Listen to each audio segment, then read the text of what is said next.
Welcome, dear subscribers and curious listeners of my channel. No matter how closely a film tries to follow its literary source, an adaptation is always a compromise, and Harry Potter and the Order of the Phoenix is a prime example. I vividly remember holding that hefty 800-page tome in my hands. Life's irony, the longest book in the series became the shortest film. To be fair, the movie worked hard to maintain its pace, cutting out countless details, especially those essential to understanding the depth of the wizarding world.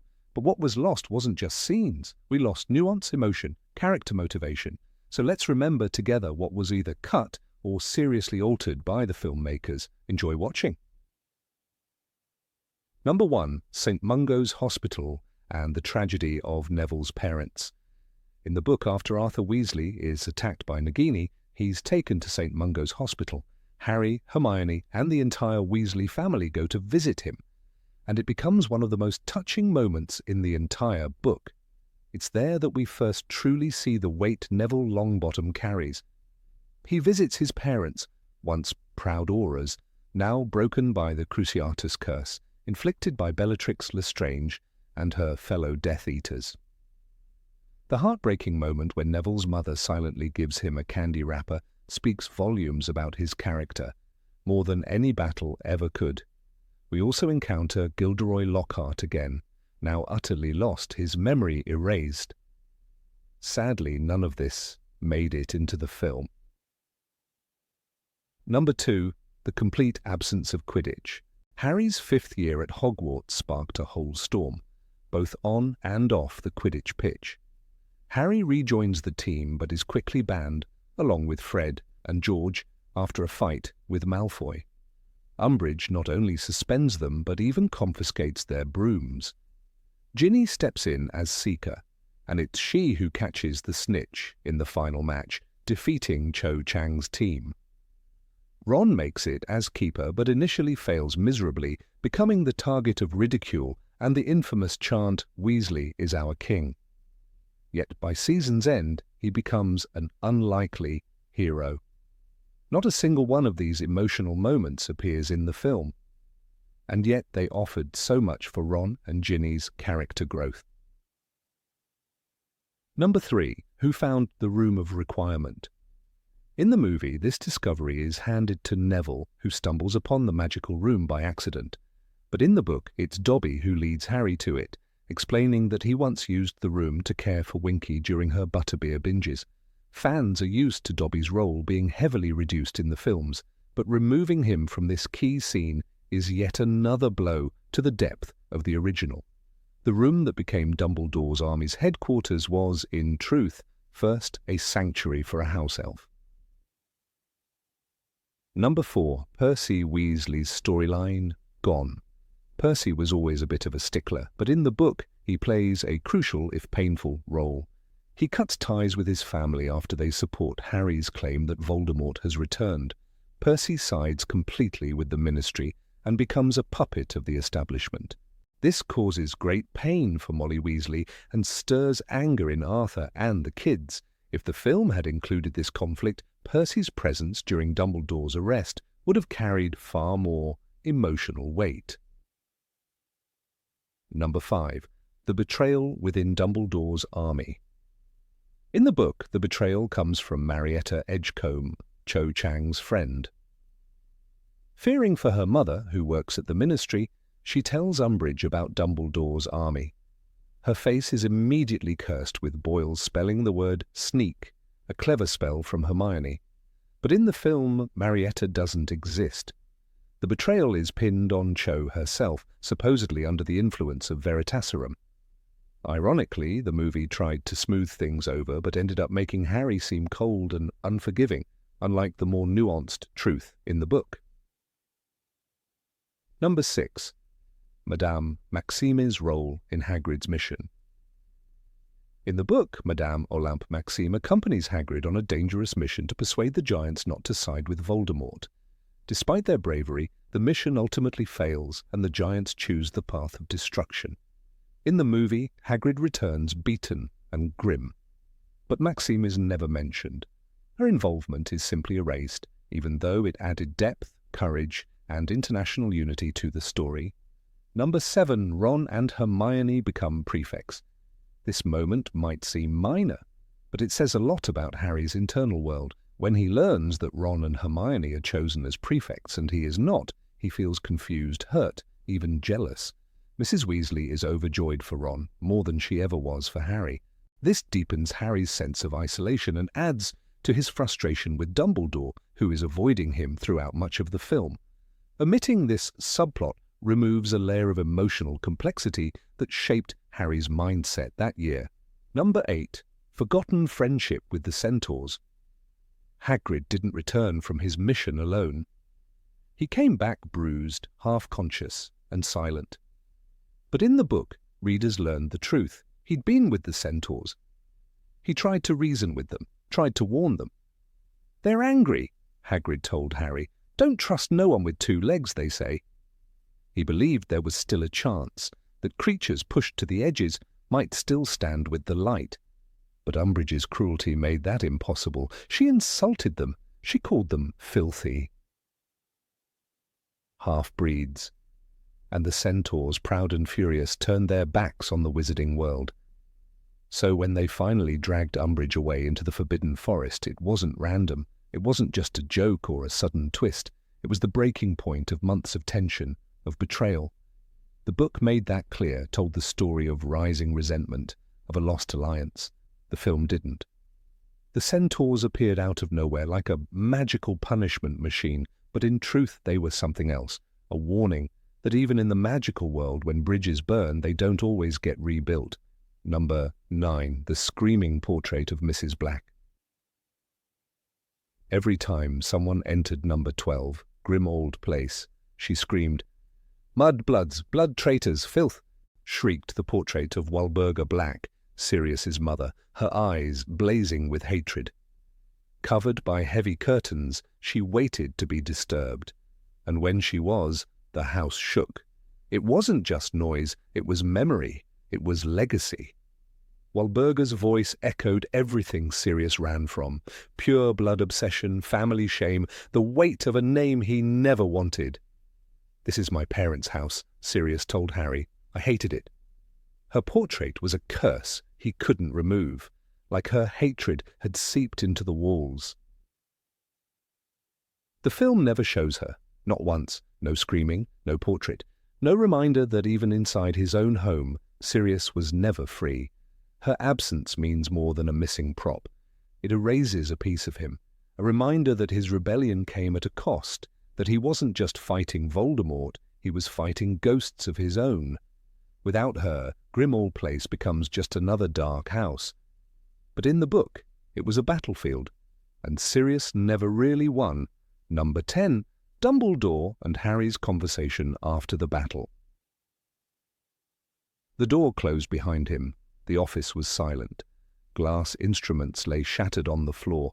Harry had already broken them in a fit of grief. Then Dumbledore spoke. Slowly, carefully. He didn't hide any more. "I cared about you too much," he said, voice low. "I have watched you struggling under more burdens than any student who has ever passed through this school." It was the confession of a man who had failed, not in strategy, but in love. For the first time, Dumbledore admitted the truth. He had kept Harry at arm's length to protect him, and in doing so, he had left him alone. Harry listened, his anger raw. "So Voldemort was after the prophecy." "And you knew all along?" he asked. Dumbledore nodded. He told Harry the full content of the prophecy, how neither can live while the other survives. He explained how Voldemort chose Harry, not Neville, how that choice marked Harry as the only one who could end it. It was a moment of brutal honesty. A child told his entire future had already been shaped by someone else's fear, and a mentor owning the pain that silence had caused. "If I had been the man I should have been, I would have told you sooner," Dumbledore whispered. The film skips all of this. We see the prophecy. We hear a line or two, but the heart of the moment, the reckoning, the apology, the tears behind the glasses, is gone. Dumbledore remains distant. Harry stays angry, but the reason is unclear. Viewers who never read the book never saw the relationship for what it really was, not just teacher and student, but protector and the protected. And in that missing scene, a boy and an old man finally faced the weight of the truth between them. Number 11. Snape's worst memory lacks context. Harry expected pain, screaming, maybe some dark memory from the war, but when he slipped into Snape's mind during occlumency lessons, what he saw was worse. It was ordinary. A schoolyard, a young Severus Snape sitting by the lake, skinny, alone, nose buried in a textbook. Then James Potter appeared, smirking, wand drawn. "Snivelus," he called him, loud enough for everyone to hear. What followed wasn't a prank, it was humiliation. "Let's see if the lake wants him," James joked, levitating Snape upside down by the ankle, his robes falling, his underwear showing. Sirius laughed. Lily Evans watched, and Harry wanted to disappear. The book calls it Snape's worst memory. Not a battle, not a loss, just a moment where he was powerless, mocked, and betrayed. The boy Harry idolized, his father, wasn't a hero in that moment. He was a bully. Harry felt it like a slap. He was as arrogant as Sirius, he told Lupin later. The world tilted. Snape's hatred wasn't petty anymore. It was rooted in years of pain, and for the first time, Harry understood. Not agreed, but understood. The film barely scratches the surface. A few flashes, a taunt. James ruffles his hair, but it ends quickly, without weight, without the silence that follows someone's dignity being stripped away. There's no moment of Harry sitting in the dormitory, sick to his stomach, ashamed of the man he's been raised to admire. No inner struggle, just a vague image of teenage teasing. And so the wound Snape carried, the one that shaped every bitter glance and cruel word, is never truly shown. But in the book, it burns. Snape's memory isn't just about bullying, it's about betrayal. About Lily walking away, about love turning to hate. It's about why a man with greasy hair and cold eyes still bled inside, and why he looked at Harry with more than loathing. He saw a ghost, a scar, a reminder, and we only saw the truth because Harry made the mistake of looking too deep. Number 12, McGonagall's confrontation with Umbridge. Professor McGonagall didn't just teach transfiguration, she taught courage. During Harry's 5th year, that lesson came not in the classroom, but during his career consultation. Sitting stiffly in front of Dolores Umbridge, Harry said he wanted to become an aura. Umbridge's lips curled. She interrupted. She belittled. "I'm afraid you're not serious," she sneered. But McGonagall didn't flinch. "Potter has every right to train as an aura if he wishes," she said sharply. Her voice cut through the tension like a blade. She didn't just disagree, she challenged, she defied. The book captures it like a duel. McGonagall refuses to bow. "He has shown a marked aptitude for the kind of work required," she insists as Umbridge starts grinding her teeth. Harry sits frozen, watching two women locked in battle, not with wands but with words. McGonagall leans in, her voice low and fierce. "I will assist Potter to become an aura if it is the last thing I do. It's not just about a career path, it's about loyalty, about justice, about standing up to a system that's already decided you don't belong." In the film, the scene is barely there. A short conversation, no sparks, no fire, no showdown. McGonagall says little. Umbridge doesn't even try to stop Harry's ambitions. The whole moment passes like a skipped page, and the audience misses something vital. McGonagall's steel, her quiet rebellion, her willingness to protect Harry even when the Ministry is watching. The book gave us a warrior in robes. The movie gave us a glance. But in that cramped office, with 2 chairs, 1 clipboard, and a teenage boy caught between them, something powerful happened. A teacher chose a student over a system, and that matters. That's how revolutions begin. Number 13, the stress and importance of the OWL exams. The OWL exams in the movie are just a montage. a few scenes, a quill scratching, a silent classroom. But in the book there's something else entirely. They are war disguised as parchment. Stress hangs in the air like a curse. Students whisper before exams like prisoners before sentencing. Harry walks into the history of magic test and collapses. He doesn't fall asleep. He sees Voldemort, torture, Sirius, a hallway, a trap. Right there, during the exam, Harry sees the vision that will send him rushing to the Ministry and into the final battle. None of that exists in the film. The exams aren't just a background, they are the stage where everything unravels. While students look to the stars during the astronomy OWL, the sky itself betrays them. On the lawn below, Professor McGonagall is struck down. 4 stunners hit her in the chest. She falls and no one helps her, not even her own ministry. Cowards, someone whispers. And up above, Hermione's hand shakes as she charts the moon's path. That fear, that helplessness, is never shown in the movie, but in the book, it's unforgettable. These moments matter because they turn the school into something darker. Exams are no longer just grades. They are symbols. Proof that Hogwarts is under siege from within. Umbridge is not just another bad teacher, she is control disguised as order. And students like Harry are not just failing or passing, they are surviving. When the results finally arrive, there's no celebration, just relief. Harry receives outstanding in defense against the dark arts. He smiles briefly, but nothing feels the same. The tests are over. But so is childhood, and no one, no matter how well they scored, gets to forget what happened that summer. Number 14, Sirius Black's inheritance and the house on Grimmauld Place. When Sirius Black dies at the end of Order of the Phoenix, the wizarding world is shaken, but the movie quickly moves on. The book doesn't. It stops and asks what happens to everything Sirius owned. His house, his possessions, his house elf. The answer isn't obvious. Sirius never wrote a will, and Harry isn't a blood relative. The Ministry of Magic even questions whether Harry can legally inherit anything at all. It's not just bureaucracy, it's magic. In the wizarding world, ownership isn't just about law, it's about magical bonds. The answer comes in a quiet, tense scene. Harry confronts Kreacher, the old bitter house elf of the Black family. Kreacher will go to the Dark Lord, Harry warns, but Kreacher does not. Instead, he bows and obeys. That moment seals it. Kreacher's obedience proves something more powerful than paperwork. Magical ownership has passed. It means the house is yours now, says Lupin. It's not about blood, it's about loyalty. Sirius didn't need to sign anything. The magic made the choice. This wasn't just about a dusty house.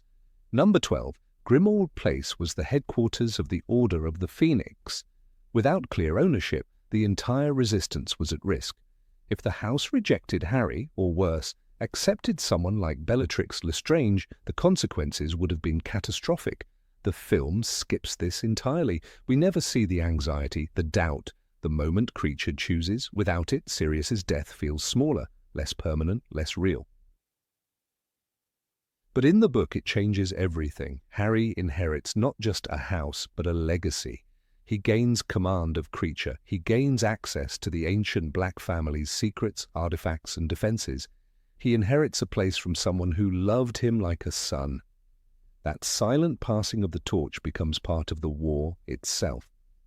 And in a world where magic has rules, that kind of inheritance can save lives, or end them. Number 15. Umbridge is much more terrifying in the book.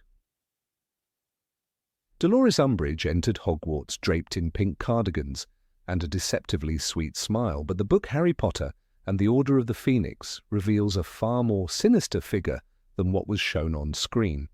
Though the film gives viewers a taste of her authoritarian nature, it does not dare to fully embrace the psychological cruelty, manipulation, and deeply embedded bigotry that define her role in the novel. In the pages of J.K. Rowling's 5th book, Umbridge is not merely unpleasant, she is terrifying, a quiet tyrant whose rule poisons everything it touches, and whose power stretches far beyond the confines of the classroom. When Harry first meets Umbridge at the Hogwarts start-of-term feast, her saccharine tone belies the danger she poses. In the film, this moment passes quickly, her speech sounding quirky and long-winded. But in the book, Rowling writes, "She gave a little tinkling laugh that made Harry think of Aunt Petunia on a sugar high." This deceptively cheerful presentation marks the beginning of a reign that closely resembles the methods of totalitarian control. As the High Inquisitor, Umbridge doesn't just impose rules, she systematically dismantles the very spirit of Hogwarts, room by room, subject by subject, voice by voice. A single scene in the film attempts to show Umbridge's cruelty through the detentions she gives Harry, but it merely hints at the horror. In the book, the punishment is prolonged, sickeningly intimate, and laden with psychological abuse. "You haven't given me any ink," Harry says during his first detention. Umbridge replies, "Oh, you won't need any ink." The quill she hands him carves the words "I must not tell lies" into the back of his hand, forcing him to write the sentence repeatedly until the blood rises and the scar sets. This torment lasts for nights. The words kept coming back to him, etched in his skin. Aching with a phantom pain that stayed long after the wounds closed, Rowling writes. The film portrays this only briefly, sanitizing what is in the book, a disturbing account of child abuse under the protection of governmental authority. Umbridge does not stop at torturing students. She builds a network of fear and control. In the novel, she installs a squad of inquisitorial students, giving Slytherins like Draco Malfoy, Pansy Parkinson, and Vincent Crabbe real power over their peers. With badges on their chests and impunity behind them, these teenagers become her enforcers, dragging students out of corridors and reporting dissent to their pink-clad overlord. This chilling form of peer surveillance goes largely unmentioned in the movie, though it underscores the reality of Umbridge's regime, a school transformed into a surveillance state. Her war on education itself is one of the darkest, most overlooked aspects of her rule. In the book, she censors entire subjects. She forbids the practice of defensive magic in defense against the dark arts, insisting that students read theory only. Her justification: they will not need to defend themselves. This is not mere ignorance, it is calculated control. Denying knowledge becomes a form of oppression. She silences Professor Trelawney, humiliates her in front of the school, and drives her to tears. Trelawney gave a loud, shuddering sob, Rowling writes, as Umbridge expels her from the castle, her suitcase spilling across the cold flagstones. Perhaps the most disturbing omission from the film lies in her treatment of so-called half-breeds. The book exposes Umbridge's deep-rooted prejudice. She despises magical creatures who are not fully human, a sentiment she masks behind bureaucratic language. Hagrid, a half-giant, becomes one of her targets. She investigates him, interrogates him about his bloodline, and sends ministry officials to attack him in the dead of night. In one of the most violent scenes in the novel, Hagrid is ambushed outside his hut.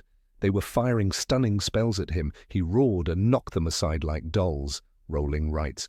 The scene is brutal, and Fang, his dog, is injured in the chaos.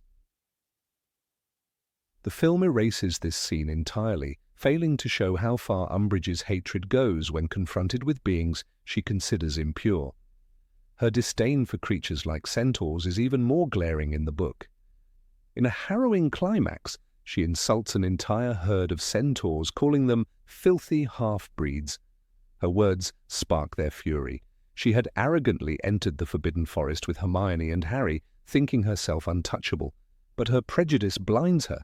The centaurs seize her, and though her ultimate fate is unclear, the experience leaves her broken. Dumbledore later comments that her time with the centaurs does not seem to have improved her temperament. The film barely alludes to this trauma, presenting it as a strange, comical turn of events rather than the fitting reckoning for a woman consumed by bigotry. Even the faculty of Hogwarts is not spared from Umbridge's cruelty. She challenges Professors McGonagall, Flitwick and Snape with bureaucratic audits and underhanded inspections. Her exchange with McGonagall in the book is biting, with McGonagall refusing to bow.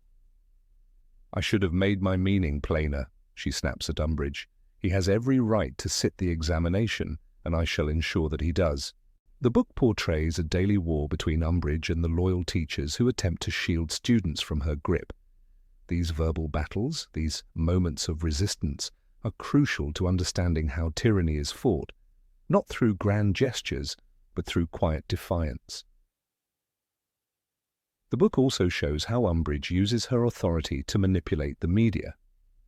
She sends anti-Harry propaganda to the Daily Prophet, shaping public opinion through misinformation. This insidious control of truth is never explored in the film, though it mirrors real-world tactics of oppressive regimes. She portrays Harry as delusional, insisting that Voldemort has not returned. This denial of reality is more than a lie. It is an attempt to erase history as it unfolds, to gaslight an entire generation into silence. Number 16, James Potter's Animagus Past and Marauder Backstory. In the dusty shadows of the Pensieve, where memories swirl like mist, Harry Potter stumbled upon a truth that would quietly unravel part of the legend he had constructed about his father. It happened in the pages of Harry Potter and the Order of the Phoenix, when Severus Snape, humiliated and enraged, allowed Harry an accidental glimpse into a teenage world, painted in harsh strokes of arrogance and cruelty. What Harry saw was not the noble James Potter of bedtime stories, but a 17-year-old boy lazily hexing a classmate for sport. In that suspended memory, James lounged beneath the spring sun, his wand casually sending Snape headfirst into the Black Lake. It was a pivotal moment not only for Harry's understanding of his lineage, but also for readers who now saw James with new, complicated eyes. The film adaptation, however, failed to honor the full weight of that scene, and more critically, it failed to acknowledge a secret that had bound James and his closest friends in a silent pact of brotherhood and risk: his animagus identity. The truth that James Potter had become an unregistered animagus, a stag in form, was not an isolated piece of magical trivia. It was part of a tapestry that revealed the depth of loyalty, courage, and rebellion that defined the Marauders: James Sirius Black, Remus Lupin, and Peter Pettigrew. In The Prisoner of Azkaban, this detail was touched upon with brisk curiosity, serving mostly to emphasize the tragedy of Lupin's monthly transformations. But by the time Order of the Phoenix arrived, that history should have returned with force, casting a longer shadow over the choices these boys made and the consequences they left in their wake. The film adaptation dismissed it as background noise, but the novel painted something richer, sadder, and more human. When Harry watched his father bullying Snape, it wasn't only the embarrassment of watching a petty act of teenage cruelty, it was the discovery that James had once used his power, magical and social, to assert dominance, even over someone like Snape, who had already begun the long, bitter descent into darkness. The full story, however, is not only about that one humiliation. The real story lies in how James and his friends lived.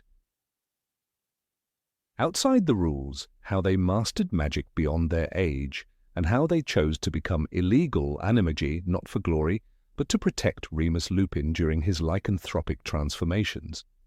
This detail, almost sacred in its bravery, never made it into Order of the Phoenix on screen.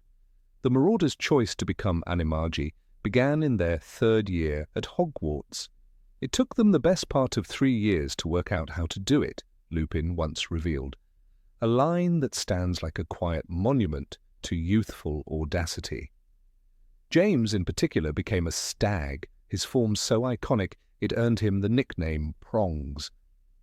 This wasn't a simple parlor trick. Becoming an animagus is an extremely dangerous and complex magical feat, requiring not only a deep understanding of self, but a willingness to transform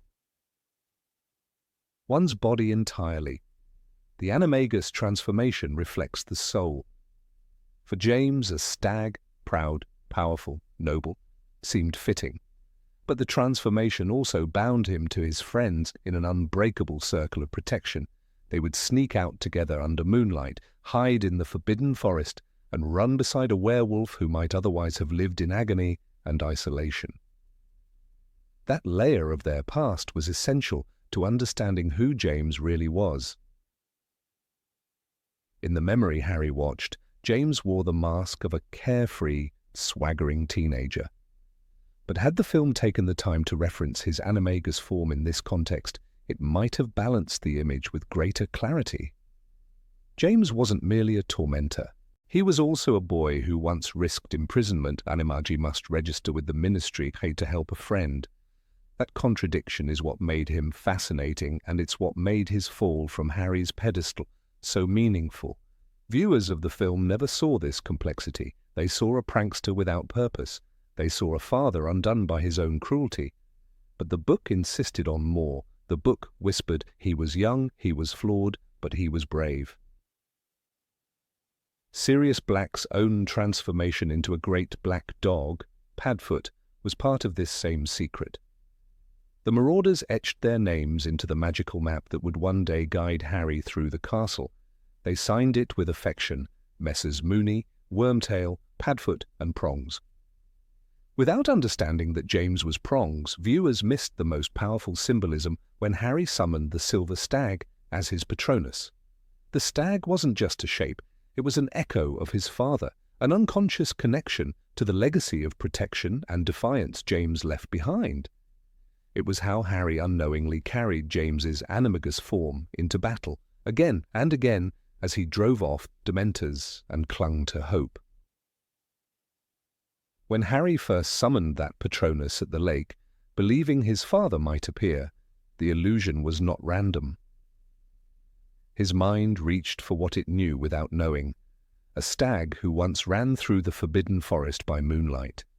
The emotional power of that connection lies in its layers, and it loses much of its meaning when James's animagus secret is left unexplored.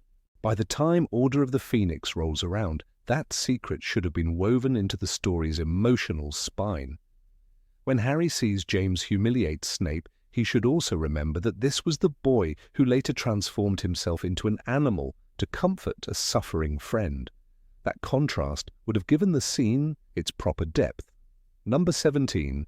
Neville's relationship with his grandmother. Neville Longbottom walked the sterile corridors of St. Mungo's with a silence that weighed far more than words ever could. Behind him, Harry, Hermione, Ron, Ginny and Luna followed, whispering their impressions of the strange and tragic scenes of magical malady. But Neville said nothing. He knew exactly where he was going and what he would find. In Order of the Phoenix, this was a moment where the boy most often underestimated was quietly revealed to be living under a burden far heavier than most of his peers could imagine. As he entered the ward for long-term residents, the presence of his formidable grandmother, Augusta Longbottom, stood like a sentinel beside the past he could never escape. The film gave us none of this. There was no visit to the hospital, no quiet heartbreak. No symbolic candy wrapper pressed into a trembling hand, and in omitting this, the movie erased the very foundation of Neville's emotional world and his transformation from comic relief into a quiet warrior. The books painted Augusta Longbottom not as a caricature of stern old age, but as a deeply layered woman hardened by loss and loyal to a sense of family honor that went beyond affection. In the text, she often appears gruff, impatient, even unkind. Yet beneath that rigid posture lay the story of a woman who had raised a child while mourning the living, whose son and daughter-in-law had been tortured into madness by Bellatrix Lestrange and her followers. Augusta's pride in Frank and Alice Longbottom was uncompromising. When Professor McGonagall once remarked that Neville had his mother's talent, the old woman did not soften with praise. Instead, she straightened her hat and replied, "If he had his mother's talent, he'd be top of the class by now." But the pain behind those words The grief that never found rest was as clear as the steel in her voice. Neville, for all his awkwardness and insecurity, was never spared the expectations of this legacy.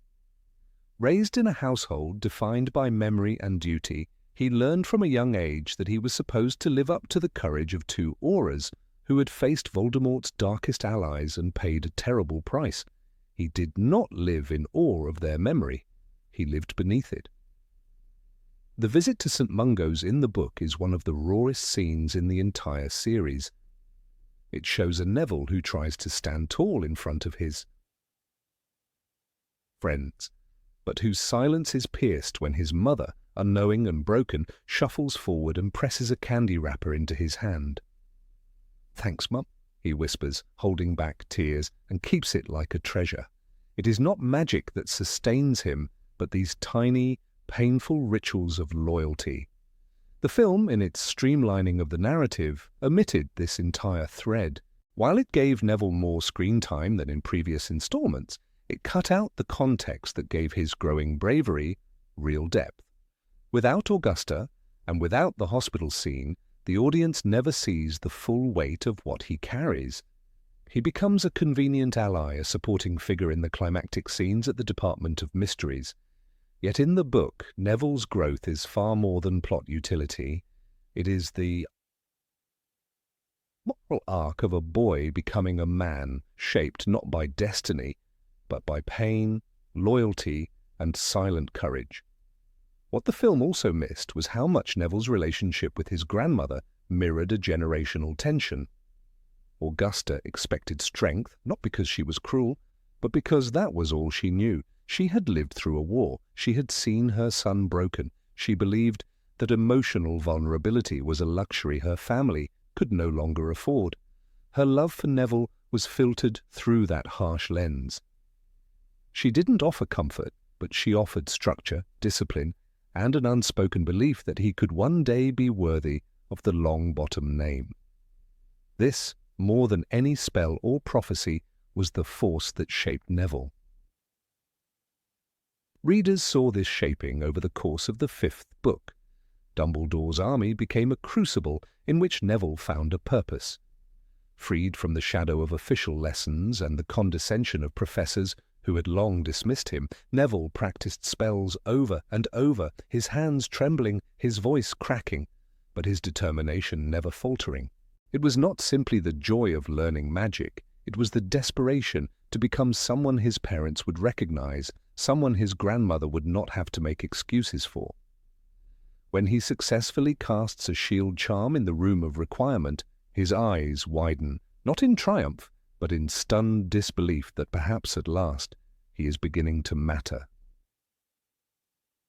Even during the Department of Mysteries battle, Neville's role is defined by persistence, not flair.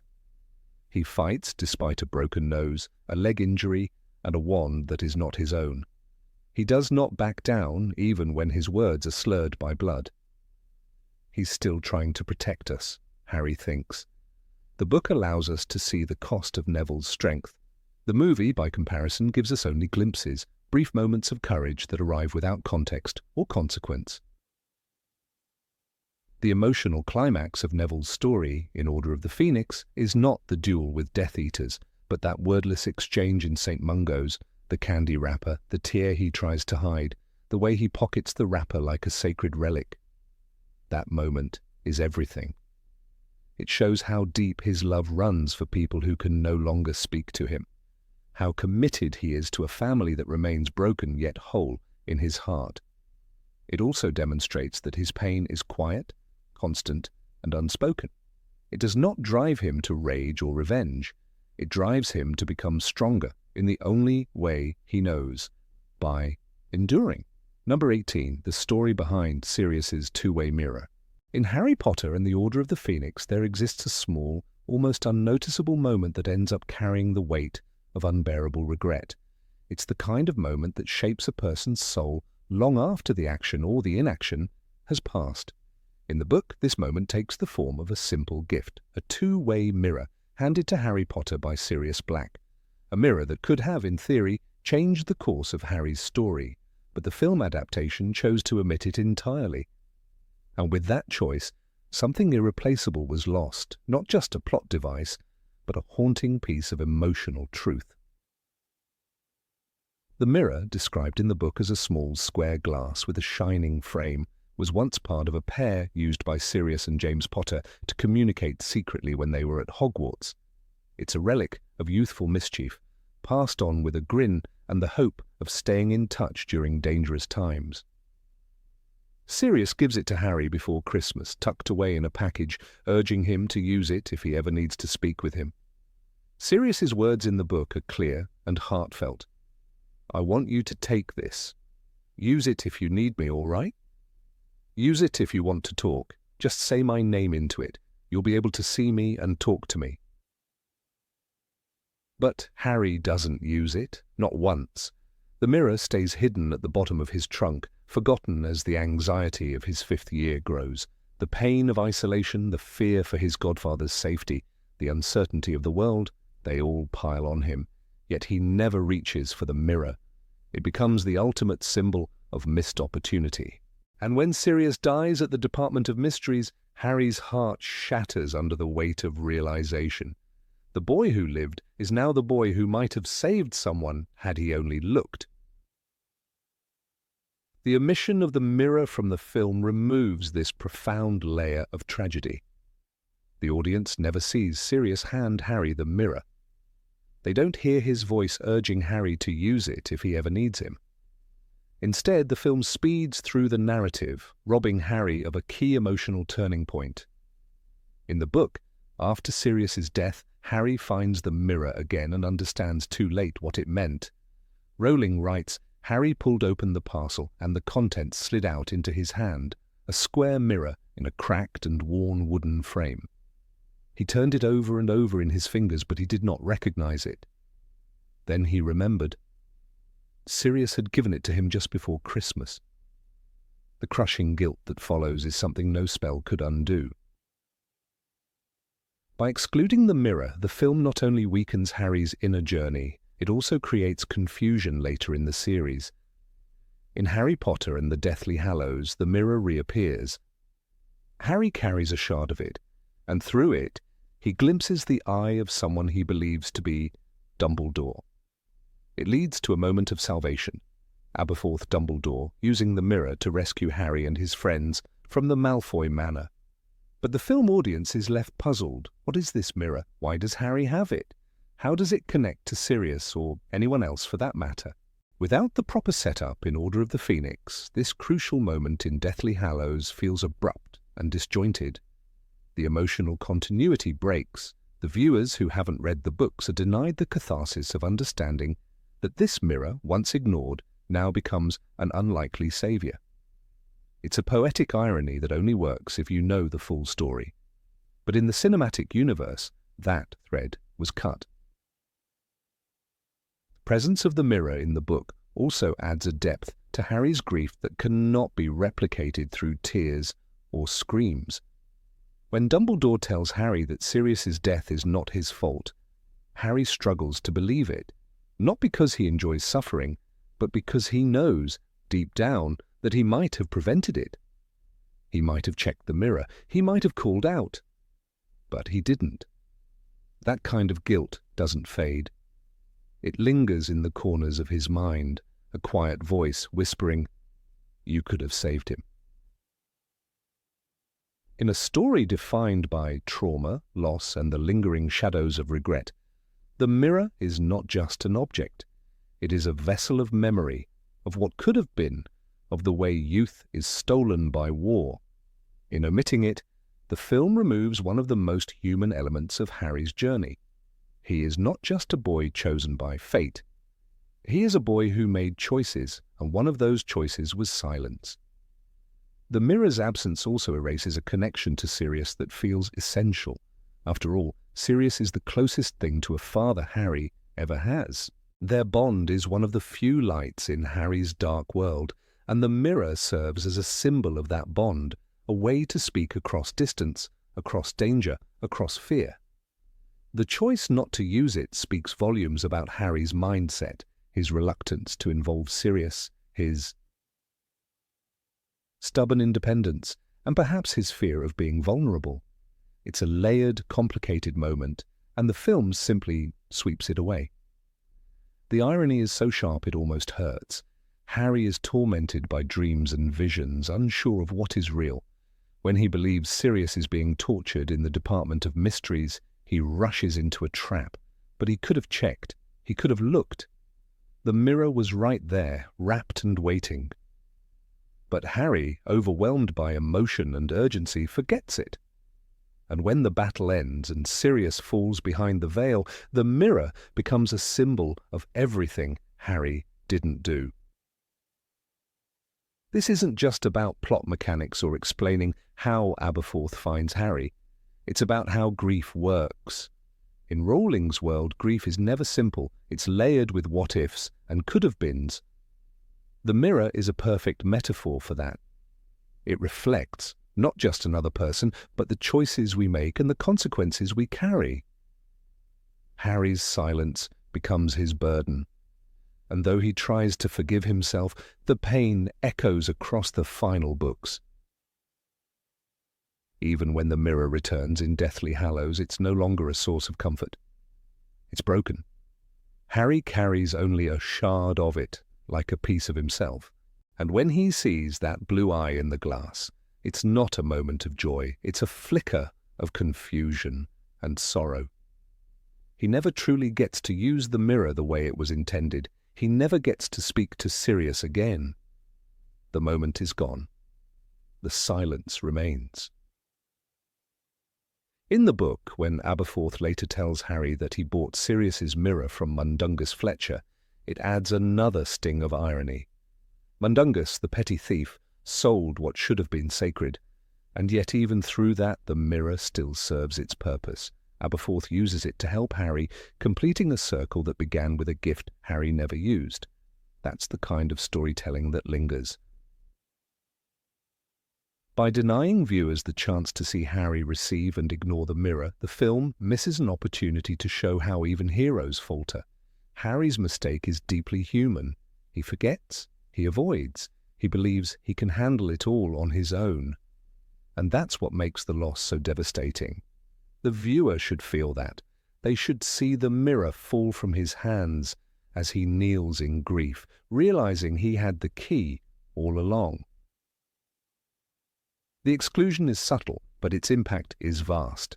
It's not about an object, but about accountability. The mirror is not magic, it is memory. And memory is what defines Harry Potter's world. The people we lose, the chances we miss, the things we wish we could undo. These are the real spells we live with. They haunt more than any ghost. They whisper more than any portrait. And in that quiet, cracked mirror, Harry sees not Sirius, but himself. Number 19, the trio's OWL results. In the 5th book of the Harry Potter series, Harry Potter and the Order of the Phoenix, there exists a moment of calm after the storm, a brief yet powerful reminder that life continues even in the shadow of war. This moment, quiet, human, and full of meaning, is entirely absent in the film adaptation. After the brutal events at the Department of Mysteries, after witnessing the death of Sirius Black, and enduring a year under the tyranny of Dolores Umbridge, Harry, Ron, and Hermione receive the results of their OWL, Ordinary Wizarding Level, exams.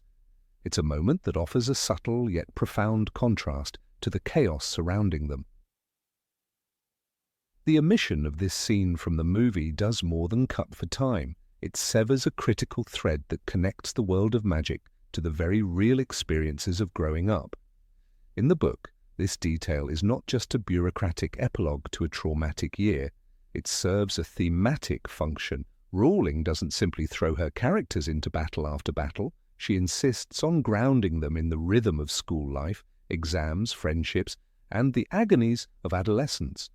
The results arrive by owlpost, and Harry opens them with trembling hands. There, amid the swirling memories of death and betrayal, is a letter offering a strange kind of reassurance. He still has a future. He passed. He is, in spite of everything, still a student. Harry's OWL results are a mix of triumph and disappointment which mirrors his complicated journey throughout the year. He earns an outstanding in defense against the dark arts, a result that validates everything he's fought for. After being told by the Ministry and Umbridge that Voldemort is not back, that his nightmares are lies, and that he should stop teaching his fellow students how to defend themselves, this top mark feels earned not just academically, but morally. It's a symbol of his resistance. Harry Potter, outstanding in defense against the dark arts, is more than a title. It's a mark of survival. He also fails divination, which comes as no surprise, and scrapes by in potions with an exceeds expectations, enough to barely qualify for the NEWT level classes, though not enough to please Professor Snape. That matters too. It foreshadows a looming obstacle. Snape will not allow Harry into his advanced potions class, effectively ending Harry's dream of becoming an Auror. It's a painful realization, layered with all the bitterness of missed opportunities. But the grades aren't just about scores. They are the stakes of a normal life, the kind of life Harry longs for, but rarely gets to keep. Hermione, of course, receives the best results. 10 outstandings and 1 exceeds expectations in defense against the dark arts.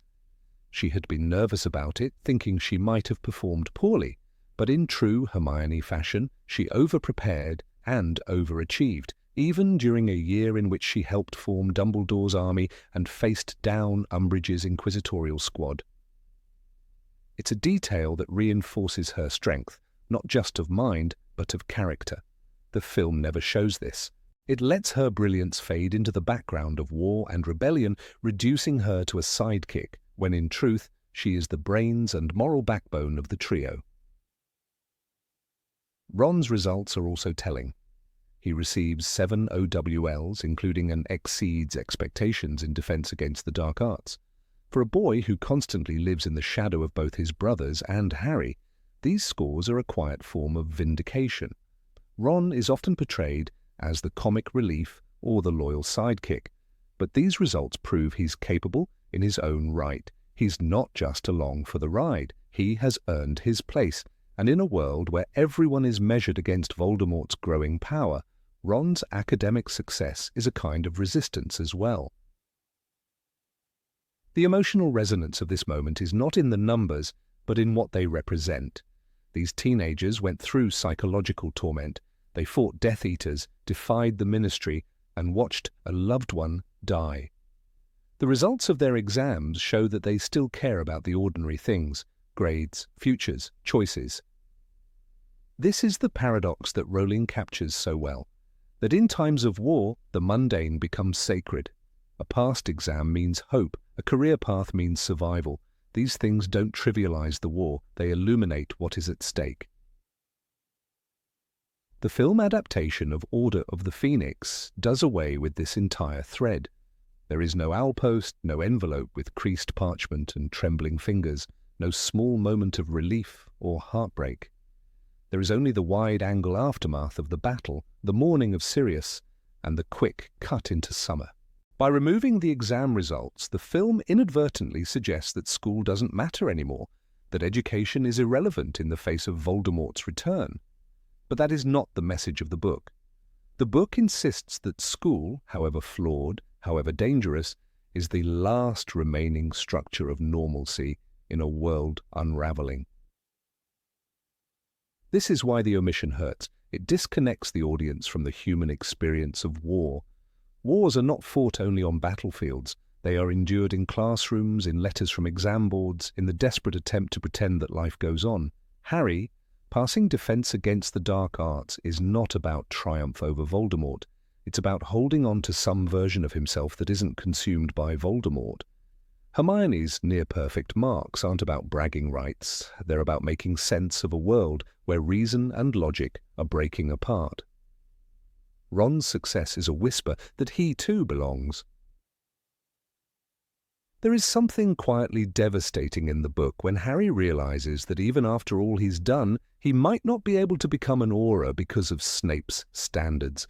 After all the battles, all the horrors, it's still a professor's grudge that might dictate his future. That contradiction is painful, yet real. It captures the absurdity of adolescence in wartime. You can save the world and still be failed by a system that doesn't see you. This complexity is flattened in the film, replaced with larger-than-life moments and simplified emotional arcs. The exam results also serve another purpose. They connect the students to the wider wizarding world. Every young witch and wizard in Britain is taking these tests.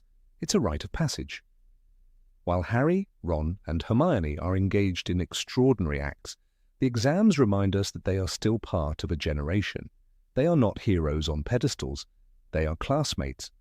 Neville, for example, doesn't do spectacularly, but he earns an outstanding in herbology. Luna, who floats through the story with ethereal calm, also sits the exams. These are glimpses into their identities beyond the war. The film robs us of these glimpses. There's also a quiet beauty in the way Rowling structures this moment in the book. It comes after the pain, but before the healing. The characters are still reeling from loss, but the arrival of the OWL scores offers them something tangible, something to hold on to. It's as if the world is saying, you are still here. You still matter. And the world will expect something from you tomorrow. That perhaps is the most realistic and heartbreaking truth of all. It's not just about what the films leave out. It's about what they choose to emphasize instead. The final scenes of the movie focus on prophecy and destiny, on who Harry is meant to be. But the book balances fate with agency. Passing an exam, getting a rejection, dreaming of a career. These are the ways Harry and his friends reclaim their agency. Voldemort may control the prophecy, but he doesn't get to control their dreams. These dreams are quiet, but they are defiant. Even in their grief, they open those letters. They compare scores, they dream forward. That is resistance to the choice to keep living, to keep learning, to keep building futures in a world that is falling apart. That is the real magic, and that is the detail the movie forgot. Number 20. The full prophecy is never revealed. In the swirling chaos of the Department of Mysteries, surrounded by shattered orbs and whispers of magic too ancient to name, the prophecy that had haunted the lives of so many remained a mystery in the film adaptation. The movie Harry Potter and the Order of the Phoenix distilled this prophecy into a haunting line. Neither can live while the other survives. A cryptic phrase repeated like a curse, yet stripped of its full gravity. The book, however, offers something profoundly more layered, something that defines not only Harry Potter's destiny, but also the role Lord Voldemort unwittingly played in shaping it. The prophecy, as revealed in the novel, is not merely an omen, it is a declaration of choice, consequence, and identity. Albus Dumbledore's recounting of the full prophecy in the book is not a moment of exposition, but a devastating truth Harry is forced to absorb in the wake of Sirius Black's death. The prophecy, delivered in full, reads, "The one with the power to vanquish the Dark Lord approaches, born to those who have thrice defied him, born as the 7th month dies, and the Dark Lord will mark him as his equal, but he will have power the Dark Lord knows not. And either must die at the hand of the other, for neither can live while the other survives. The one with the power to vanquish the Dark Lord will be born as the 7th month dies." It is not simply fate. It is a layered, nuanced design that emphasizes Voldemort's fear and his desperate grasp for control. The most jarring omission from the film is the revelation that Voldemort had a choice. The prophecy, in its full form, does not mention Harry by name. It could have referred to Neville Longbottom, born just one day before Harry, to parents who had also defied Voldemort 3 times. This is the pivot upon which the story balances. Voldemort, in seeking to destroy the child he believed to be a threat, chose Harry and, in doing so, ensured that the prophecy would apply to him. The scar, the connection, the journey, they were not predestined. They were forged by Voldemort's own hand, driven by paranoia, pride, and cruelty. This detail, so pivotal in the book, is entirely absent from the movie, and its absence robs the story of one of its most profound philosophical reflections. It is not fate alone that shapes a hero or a villain. It is the choices they make when confronted by fear. Voldemort's decision to go after Harry and not Neville set into motion a chain of events that not only led to his own undoing, but also ensured that Harry, a boy raised in a cupboard under the stairs, would become the one with the power to defeat him. The prophecy became true because Voldemort made it true. Dumbledore in the book is not triumphant when revealing this. He is weary, burdened by years of withholding truth from Harry. He explains that it was not the prophecy itself that gave power to Voldemort's fears, it was Voldemort's belief in it. That belief created the circumstances in which the prophecy unfolded. This is not just a magical lesson, it is a deeply human one.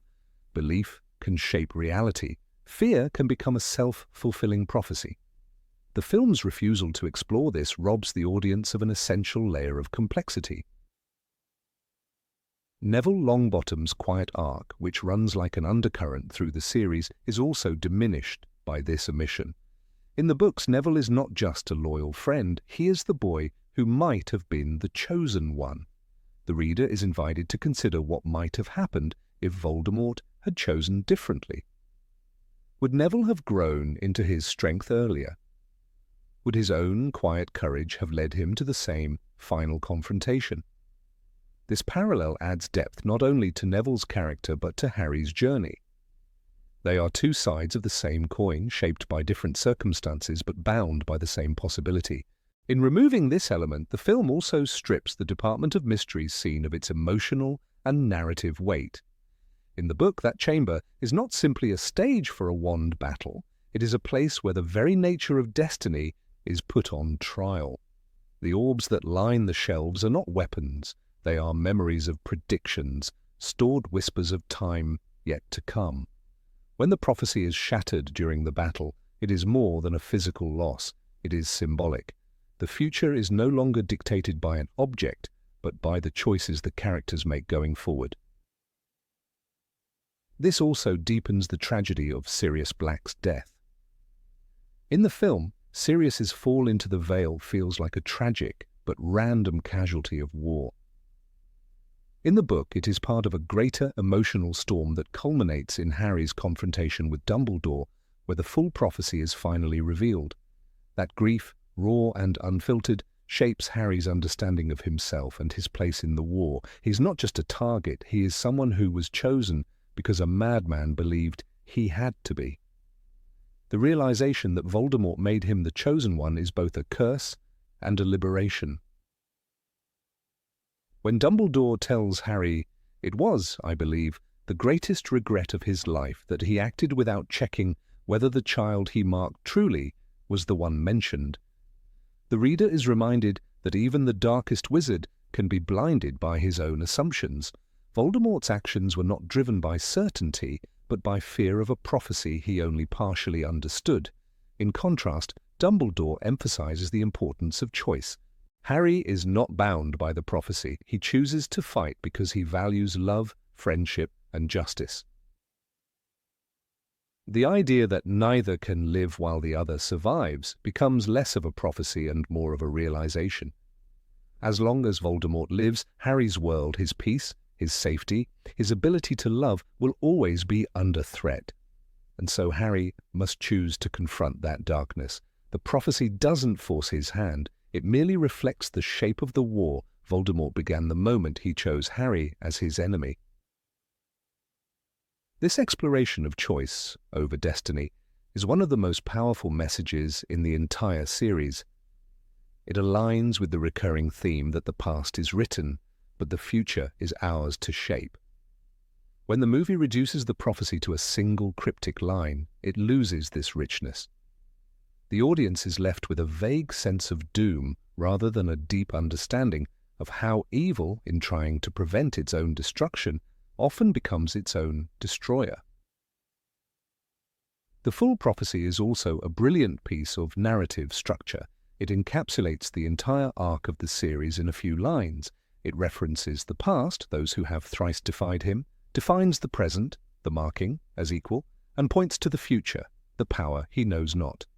The movie, in simplifying it, collapses that structure. It turns a prophetic riddle into a slogan, stripping it of the weight that drives character development across several books. In addition, the idea that Harry possesses a power the Dark Lord knows not is barely touched upon in the film. In the book, this is a central theme. Harry's capacity to love, to feel empathy, and to form true human connections is what makes him Voldemort's true opposite. Voldemort, born from hate, cannot comprehend love. It is not a weapon in the traditional sense, but it is the one thing that makes Harry untouchable. That power, so subtly built throughout the novels, is sidelined in the film, reducing the final confrontation to a matter of force rather than moral contrast. Ultimately, the film loses the opportunity to show that Voldemort's failure was not in misinterpreting the prophecy, but in misunderstanding humanity.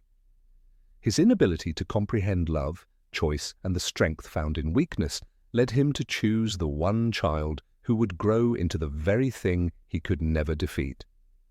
The prophecy, as spoken by Sybil Trelawney in the flickering shadows of the Hog's Head, was not a death sentence. It was a mirror held up to a man who feared his own mortality. In failing to include this full prophecy, the film simplifies the conflict into good versus evil, stripping away the nuanced morality that J.K. Rowling crafted with such care. The story of Harry Potter is not about the inevitable rise of a hero. It is about how fear leads to control, how belief shapes reality, and how the choices we make, not the destinies we are handed, define who we are. The prophecy was not just a tool of fate, it was Voldemort's first and final mistake. Number 21. Hermione was the real founder of Dumbledore's army. In the dim corridors of Hogwarts, during a year marked by repression and fear, a single spark of rebellion was born not from the bravado of Harry Potter, but from the sharp mind of Hermione Granger. While the film adaptation of Harry Potter and the Order of the Phoenix presents Harry as the sole originator of Dumbledore's army, the truth embedded in the pages of J.K. Rowling's novel tells a far more intricate story. Hermione was not merely a supporter of Harry's cause, she was its architect, planner, and protector. Her role was not that of a background figure nodding along to brave speeches. She was the one who saw what others did not, who moved first when no one else dared, and who understood the importance of organized defiance in the face of tyranny. It was Hermione who first recognized the consequences of Umbridge's reign. When Dolores Umbridge became the new Defense Against the Dark Arts teacher and refused to teach actual defensive spells, the Hogwarts student body was left dangerously exposed. But while others complained or despaired, Hermione took action. She understood that knowledge alone was no longer enough.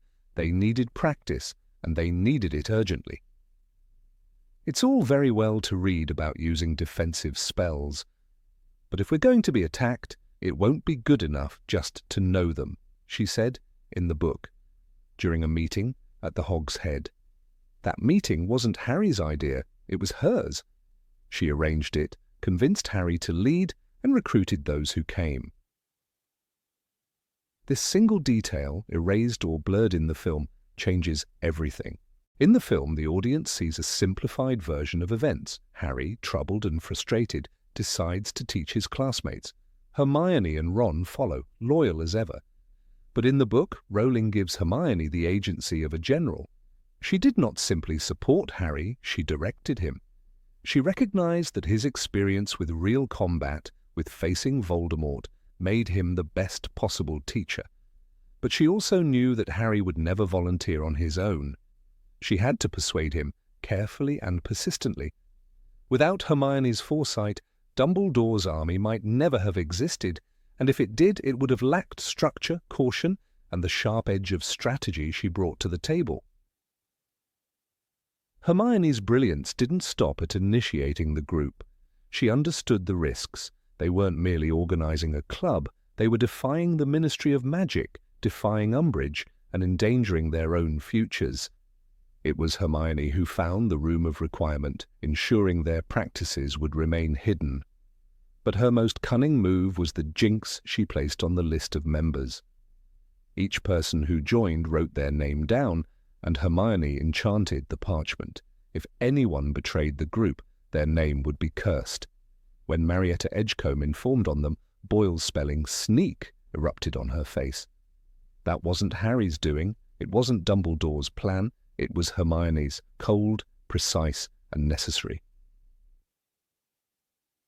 This decision reveals a different side of Hermione than the films often show. Too often she is portrayed as the moral compass, the rational voice, the helper.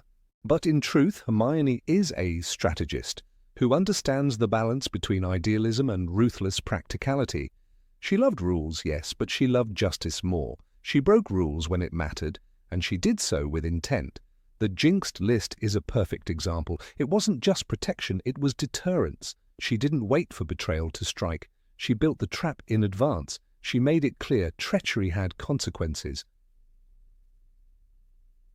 Hermione's role in the formation of the DA also highlights her emotional intelligence. She understood Harry's psyche. She knew he needed purpose during his darkest year after Cedric Diggory's death and the trauma of the Triwizard Tournament. By convincing him to lead the group, she gave him agency and focus. In the book, Harry notes how Hermione guided him into the role even when he wasn't sure he could do it. That careful orchestration is lost in the movie's version, where Harry's leadership seems to emerge spontaneously. In truth, it was the product of Hermione's careful planning, not only for the sake of the students, but for Harry himself. It is Hermione who embodies the resistance, not through bravado, but through structure. She doesn't throw punches first, she prepares, studies the ground, and secures every angle. In the book, the DA is not a ragtag group, it's an organized resistance. They use coins to communicate secretly. The idea of using enchanted coins to signal meetings? Hermione's! She transfigured galleons, linking them so that changing one would change them all. The numbers on the edges told each member the date and time. "You know, like the Dark Mark," she explained. "Voldemort touches one of the Death Eater's marks and all their marks burn, and they know they've got to go to him." She had taken a method of fear and turned it into one of hope. This transformation of a dark, magical method into a tool of resistance is symbolic of Hermione's strength. She doesn't reject the reality of the enemy, she studies it, adapts it, and turns it on its head. In doing so, she reveals herself as someone who doesn't just fight evil, but learns from it in order to defeat it. This is a layer that the film barely brushes. On screen, she smiles during meetings and cheers Harry on. In the book, she builds the very system they all depend on. She does not demand glory. Her leadership is quiet, but without it, nothing stands. Even when the DA is exposed, it is Hermione who responds with clarity. In the book, when Dobby warns them that Umbridge is coming, it is Hermione who commands the group to flee and clean up the room. Her instincts are sharp. And when Dumbledore takes the fall, claiming the group was his idea, Hermione doesn't protest. She knows silence is sometimes the greatest act of loyalty. But her greatest test comes when Harry has his vision of Sirius being tortured in the Department of Mysteries. Again, in the film, Hermione's role is diminished, but in the book, she is the voice of reason. She insists on verifying the vision, warns Harry not to rush, suspects a trap. Her caution saves lives. In that same moment, her loyalty is tested against logic. She loves Harry as a friend, but she refuses to be blind. Her willingness to question what others accept makes her invaluable. Even as they head into the ministry, she prepares for every possible outcome. She brings defensive spells, she considers escape routes, and she does not hesitate to fight. When the battle erupts in the Department of Mysteries, Hermione is not on the sidelines. She duels, she protects others, and she is critically injured. Her participation is not symbolic, it's vital. What's striking is how often Hermione's courage is overlooked. It's easy to see her as the bookish girl with clever answers, but in this 5th year, she transforms. She takes on the role of commander. She defies authority not for the thrill, but because it is right. She sees the war coming before anyone else does. She does not wait to be rescued or told what to do, she initiates. And perhaps most impressively, she never asks for praise. When Harry is celebrated as the leader, she lets him have it. Not because she is submissive, but because she knows that visibility is dangerous and she is content to be the mind behind the curtain. The films, by downplaying Hermione's role in the DA, rob viewers of a critical layer of her character. The jinxed list, the coin system, the initial recruitment, the strategy, all are hers. In minimizing these details, the adaptation shifts her from leader to helper, from initiator to follower. But the book reveals a young woman who is unafraid to act alone, to think several steps ahead, and to make hard decisions. It is this Hermione who is truly dangerous to the darkness around her, not because she shouts loudest, but because she builds the most unbreakable plans. Even her compassion is strategic. She wants to protect people, but she knows that good intentions are not enough. She arms her friends with knowledge, shields them with rules she herself breaks, and turns ideas into reality. When the world begins to fracture, it is Hermione who quietly keeps things from falling apart. Her leadership is not about charisma, it's about competence. And in a war, that matters more than speeches. The film gave viewers an image of Hermione that was softer, simpler, more traditionally feminine. But the book offers something more complex, a portrait of a girl who becomes a general. She is not merely the brain, she is the backbone of the resistance. She is steel beneath the surface. And while others look for glory, Hermione builds the future, one enchantment, one plan, and one brave step at a time. Number 22. Filch's new obsession with punishing students. In Harry Potter and the Order of the Phoenix, Argus Filch is no longer just the surly caretaker who mutters threats under his breath and grumbles about muddy footprints. In the 5th book, he undergoes a subtle but significant transformation, turning into a more disturbing figure, a willing servant of tyranny under Dolores Umbridge's iron rule. This change, quietly powerful in the book, is conspicuously absent in the film. On screen, Filch becomes little more than a background caricature, robbed of the unsettling weight he carries in the novel. His expanded role as an enforcer is not only important, but thematically crucial. It sharpens the atmosphere of oppression at Hogwarts and showcases how people like Filch thrive under authoritarian regimes, not just obeying, but relishing the chance to punish others. Filch's character in the book is a grotesque blend of comic and sinister, a man who finds purpose in cruelty when authority permits it. Ruling paints him as almost reborn under Umbridge's administration. With a gleeful sense of duty, he stalks the corridors not as a janitor maintaining order, but as a predator sniffing out dissent. He delights in putting up the hundreds of new educational decrees and savors the crackdown on student freedoms. He is in many ways Umbridge's perfect servant, resentful of children, loyal to the rules, and driven by a craving for punishment. This version of Filch offers chilling commentary on how ordinary people can become dangerous under totalitarian systems, particularly when their petty grievances are legitimized by power. One of the most striking sequences from the book, entirely missing from the film, involves Filch's obsession with catching students using secret methods of communication. When Fred and George Weasley are suspected of using enchanted items to send messages, Filch becomes maniacally invested in exposing them. Rowling writes, "He prowled the corridors late at night with a look of intense satisfaction on his face, tapping the walls with a long metal stick that emitted high-pitched noises whenever it touched something magical." This isn't just a man doing his job. This is a man enjoying the hunt, thrilled by the idea of catching someone, of punishing them, of finally having the upper hand over the very people who used to mock him. Even more chilling is his desire to bring back corporal punishment. In the book, Filch is repeatedly hinted to be longing for the days when he could string up students by their ankles or hand them off for beatings. Umbridge, with her taste for cruelty, masked under frilly pink and fake smiles, grants him new hope. At one point, Filch eagerly asks if he can use the chains he's been keeping oiled in his office. Rowling notes, "He looked up eagerly, hopeful, as if Christmas had come early."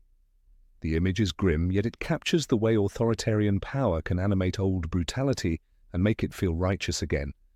It's not just Filch enforcing rules, it's Filch indulging in fantasies of dominance. Filch also becomes a fixture in Umbridge's night patrols, a constant lurking shadow meant to spread paranoia. In the book, he attempts to catch members of Dumbledore's army by climbing ladders, spying through keyholes, and even hiding behind tapestries. There's a passage in which he tries to ambush Harry while delivering a message to Sirius through the fireplace, his sudden appearance nearly foiling the entire plan. Filch burst into the room, wheezing and red-faced, a triumphant look spreading across his features. These moments are essential not because they alter the plot dramatically, but because they deepen the sense that Hogwarts has become a police state where no one, not even in their common rooms, can feel entirely safe. Another unforgettable detail is Filch's almost childish devotion to Umbridge herself. The book describes how he stands at attention when she walks by, how he grins when she gives an order, and how he jumps to carry out her most trivial commands. It's a relationship rooted in mutual disdain for students, but also in a shared taste for control. Where others fear or loathe Umbridge, Filch seems to admire her. He sees in her not just a superior, but a kindred spirit.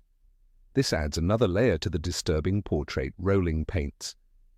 Those who feel powerless often align with abusers of power, finding in them a way to express long-repressed hostility. A scene that particularly drives this home occurs when Filch attempts to intercept a group of students trying to contact Sirius through the fireplace again. Rowling shows Filch chasing them down corridors, puffing with exertion but giddy with purpose. "I've got you now," he cries, as if he's waited his entire life for this moment. It's not the chase itself that sticks in the memory, but the expression of triumph on Filch's face, the desperate satisfaction of a man who finally feels useful, finally feels feared.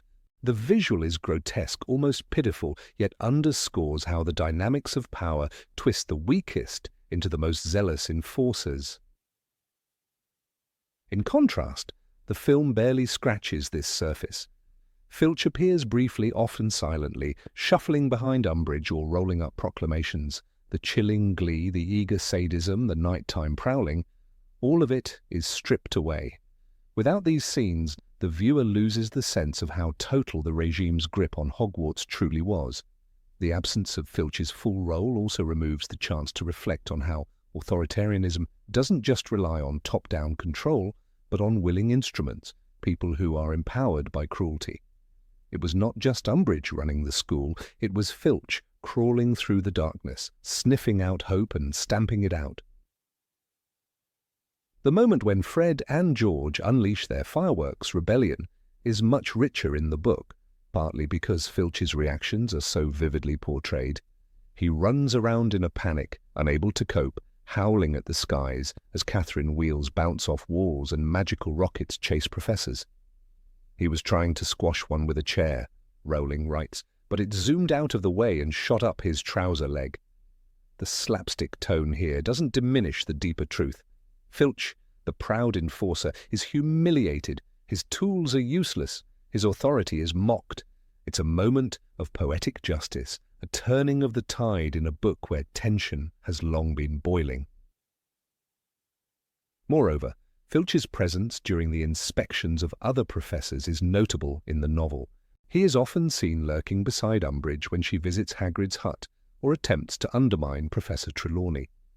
There's a passage where he gleefully prepares to throw Trelawney out of the castle.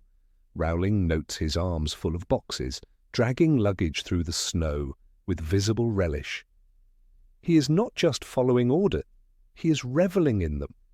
His presence makes the regime's violence feel tangible, not just systemic. He is the face of the machinery, the man who slams the door, carries the trunks, enforces the rules. By excluding these moments, the film softens the horror of Umbridge's regime. It turns Filch back into a harmless oddity instead of showing him as what he becomes in the book, a man granted permission to terrorize who does so with joy. His scenes might seem small, but they accumulate into a much larger message about the nature of institutional cruelty. Rowling didn't exaggerate him, she revealed how the smallest figures become most dangerous when systems give them power. Even Mrs. Norris, Filch's ever-watchful cat, takes on new significance in the book. Her glowing red eyes in the darkness serve as a symbol of the constant surveillance haunting the students. She was always there, the book states, appearing silently at corners and vanishing into shadows. When combined with Filch's erratic footsteps and sudden appearances, Hogwarts feels less like a school and more like a prison. The psychological pressure is relentless. It's the kind of fear that doesn't need threats, only silence, eyes in the dark, and the knowledge that someone is always watching. Perhaps the most devastating omission from the film is not a single moment, but the cumulative dread that Filch represents. He is not powerful in himself. He has no wand, no influence, no charisma. But what he has is permission to hurt, to spy, to punish. In that permission, he finds meaning. And in the book, that meaning translates into real consequences for students who dare to resist. His presence in every corridor, his gnarled fingers touching the walls, his panting arrival at scenes of rebellion, all of this contributes to the atmosphere of suffocation. He is not a villain in the traditional sense. He is a reminder of what happens when cruelty is allowed to masquerade as duty. In Order of the Phoenix, Argus Filch becomes more than just an annoyed old man with a mop. He becomes a case study in complicity. In the world Rowling constructs, power corrupts, but it also reveals. Under Umbridge, Filch is revealed not as a harmless relic, but as a man who had been waiting for permission all along. The film adaptation missed this, and in doing so, missed one of the most chilling portraits of how even the smallest people can become instruments of terror when given the right to punish. Number 23, Umbridge's full punishment from the centaurs. Dolores Umbridge was not the kind of villain that inspired awe or fear through power alone. Hers was the cruelty of bureaucracy, of twisted smiles and sugar-coated tyranny. Throughout Harry Potter and the Order of the Phoenix, she became a symbol of everything wrong with authoritarian control, wrapped in pink cardigans and kitten plates. Her rise to power at Hogwarts was terrifying, not just because of the rules she imposed, but because of how easily the Ministry enabled her cruelty. Yet her fall, so abrupt and sanitized in the film, lost all the sharp weight and raw aftermath that made her punishment in the book feel both cathartic and chilling. The film left audiences with the image of her being dragged away into the Forbidden Forest by centaurs, never to be seen again. But J.K. Rowling had written something much darker, much more disturbing, and far more meaningful. In the book, Umbridge's hatred of magical creatures was not a subtle character flaw, it was one of her defining traits. She considered non-human beings to be inferior, unpredictable, and dangerous, despite holding a position of power meant to protect all magical entities under the law. Her disdain for centaurs was clear long before the climactic forest scene. She referred to them with contempt, seeing them not as sentient beings with their own culture and dignity, but as beasts to be controlled. That mindset is what ultimately led to her downfall, and the centaurs did not offer her the quick, poetic justice the movie implied. They broke her. Hagrid had warned them time and again that the centaurs of the Forbidden Forest did not take kindly to being provoked. They were proud, ancient creatures, bound by their own codes and laws, uninterested in human affairs unless dragged into them. But Umbridge, with her absolute confidence in the superiority of her ministry authority, marched into their territory with nothing but arrogance and a wand. She insulted them to their faces, shouting, "Filthy half-breeds! Beasts!" a phrase that in her mind was perfectly justified, and in the minds of the centaurs an unforgivable outrage. The scene in the book is brutal not for its graphic content, but for the consequences that follow. Umbridge's screams are heard echoing through the trees. The students who lured her into the forest, Harry and Hermione, do not fully understand what is happening, only that the centaurs are taking her deep into the woods and that her cries are growing fainter. In the film, this moment is used almost comedically. She's dragged away and then it's done, brushed off in a tidy cinematic transition. But Rowling did not write it to be funny. In her words, she opened her mouth to scream, but no sound came out. A centaur seized her around the waist and lifted her off the ground. The implication was not light or easy. It was terrifying. What happened to Dolores Umbridge in that forest remains only partially described, but the aftermath is undeniable. When Dumbledore later retrieves her, she is not simply scared, she is broken. The book describes her as trembling, her eyes darting around the room, muttering incoherently. She recoils from anyone who comes near her, and is especially terrified by any mention of the forest. Rowling writes, Umbridge lay there, her eyes unfocused and her mouth moving silently. This is not the reaction of someone who had a mildly unpleasant encounter. This is a woman whose mind has been shaken to its foundation. What makes this detail so important is that it offers a rare look at real consequences in a world where villains often escape unscathed. Umbridge's descent into madness was not just punishment, it was a message. For all her power, her connections, her cruel control over Hogwarts, she was ultimately powerless against a force she didn't understand and had mocked. It was poetic in a way that the film completely erased. Viewers never got to see the depth of her downfall, the psychological unraveling that followed her forest ordeal. They saw only a brief moment of karmic justice, not the haunting aftermath. It also robbed the story of its more complex ethical tension. In the book, there is discomfort in how the centaurs treated Umbridge. Yes, she deserved to be brought down, but the brutality of it is unsettling. That moral ambiguity, how far is too far even when punishing evil, is entirely missing from the film. Rowling doesn't condone the centaurs' actions, but she doesn't condemn them either. She shows that justice in the magical world is not always clean or fair, and that sometimes revenge comes in terrible forms. The forest scene forces readers to sit with that discomfort, to wrestle with the idea that Umbridge was both villain and victim in the end. By leaving out this aftermath, the film diluted one of the most powerful thematic moments in the entire book. It was not simply about a bad woman getting her comeuppance. It was about what happens when unchecked power meets ancient fury. It was about the trauma that lingers after control is ripped away. It was about the very real psychological cost of humiliation and powerlessness for someone who had never known them before. When Umbridge returns from the forest, she is no longer in command. She is a ghost of herself, a woman crushed by forces she refused to respect. This was also a critical moment for the story's broader message about prejudice. Umbridge wasn't just cruel, she was a bigot, and not just against people like Harry. Her hatred of magical beings reflected a broader, systemic problem in the wizarding world.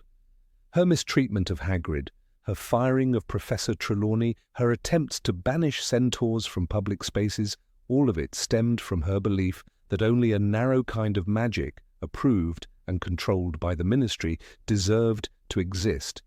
Her fate in the forest was the magical world's way of answering that arrogance, not with political maneuvering, but with raw, natural justice.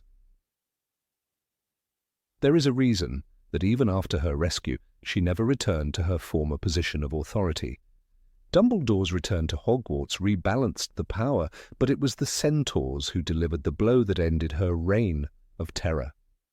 Yet in the film, her disappearance into the trees carries no weight. There is no sense of closure, no reckoning. She is simply gone. And when she reappears later in the Deathly Hallows, the trauma has been erased.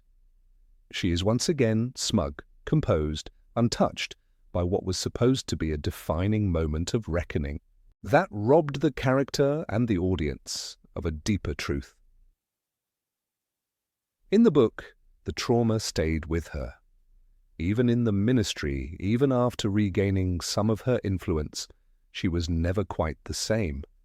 The centaurs had left a mark that no spell could remove.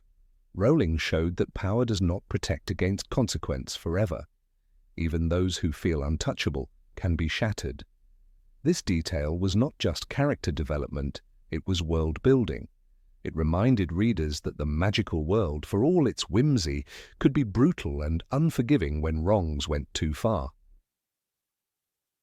Moreover, it highlighted the wild, ancient forces that still existed on the edges of the wizarding world. Creatures like centaurs were not side characters or comic relief. They were part of a magical ecosystem that predated wizards and that did not follow human rules.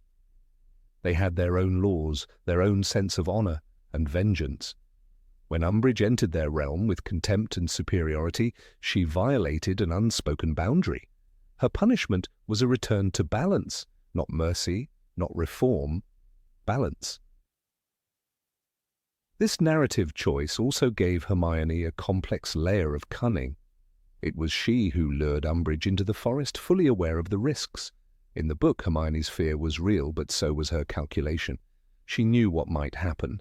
She led Umbridge not just into danger, but into a reckoning that the girl herself couldn't deliver. It showed the depth of desperation, the edge to which the students had been pushed. Their rebellion wasn't just defiance. It was survival. The loss of all this in the film left a hole in the emotional fabric of the story.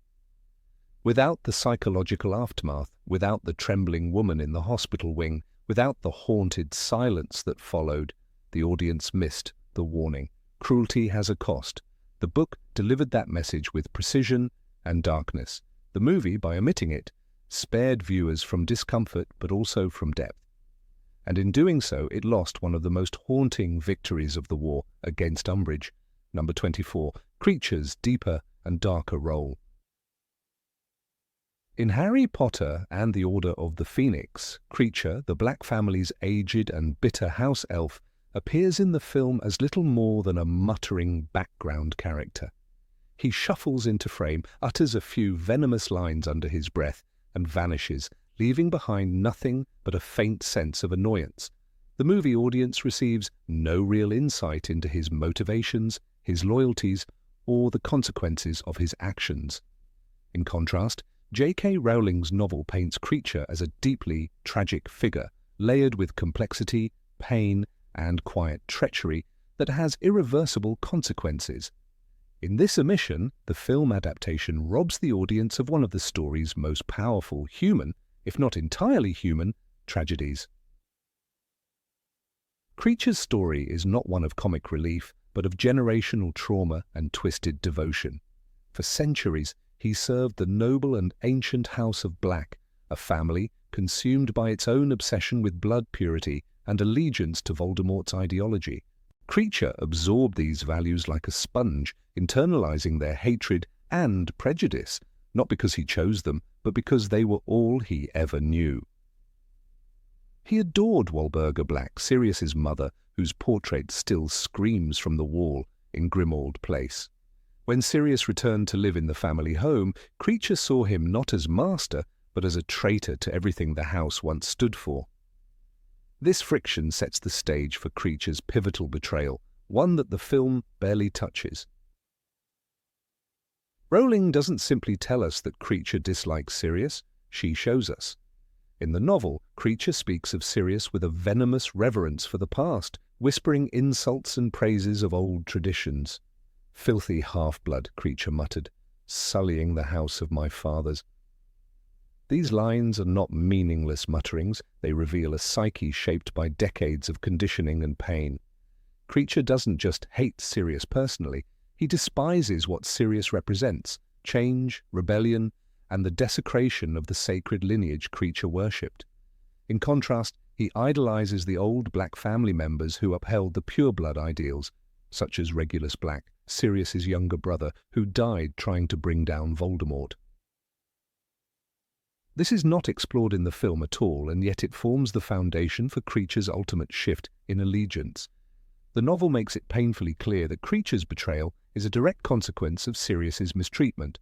Though Sirius never physically harms the elf, his contempt is constant and sharp. He calls him names, orders him about, and dismisses his loyalty as useless drivel. To Sirius, Creature is a symbol of everything he hated about his childhood, and he cannot separate the elf from the walls that once imprisoned him. However, this emotional negligence becomes the exact window Voldemort uses to infiltrate the Order. When Creature is left alone at Grimmauld Place, he contacts Narcissa Malfoy, his new, more understanding mistress in his eyes, and provides crucial information about Sirius's whereabouts. This betrayal results in Sirius's death. It's not just a side effect of bad luck or miscommunication. It is a direct narrative consequence of how Creature is treated. He lies to Harry, telling him Sirius is not at home, knowing full well that this deception will lure Harry to the Department of Mysteries. In this way, Creature becomes the unwitting pawn of Lord Voldemort, not through coercion or magic, but through emotional manipulation and lifelong indoctrination.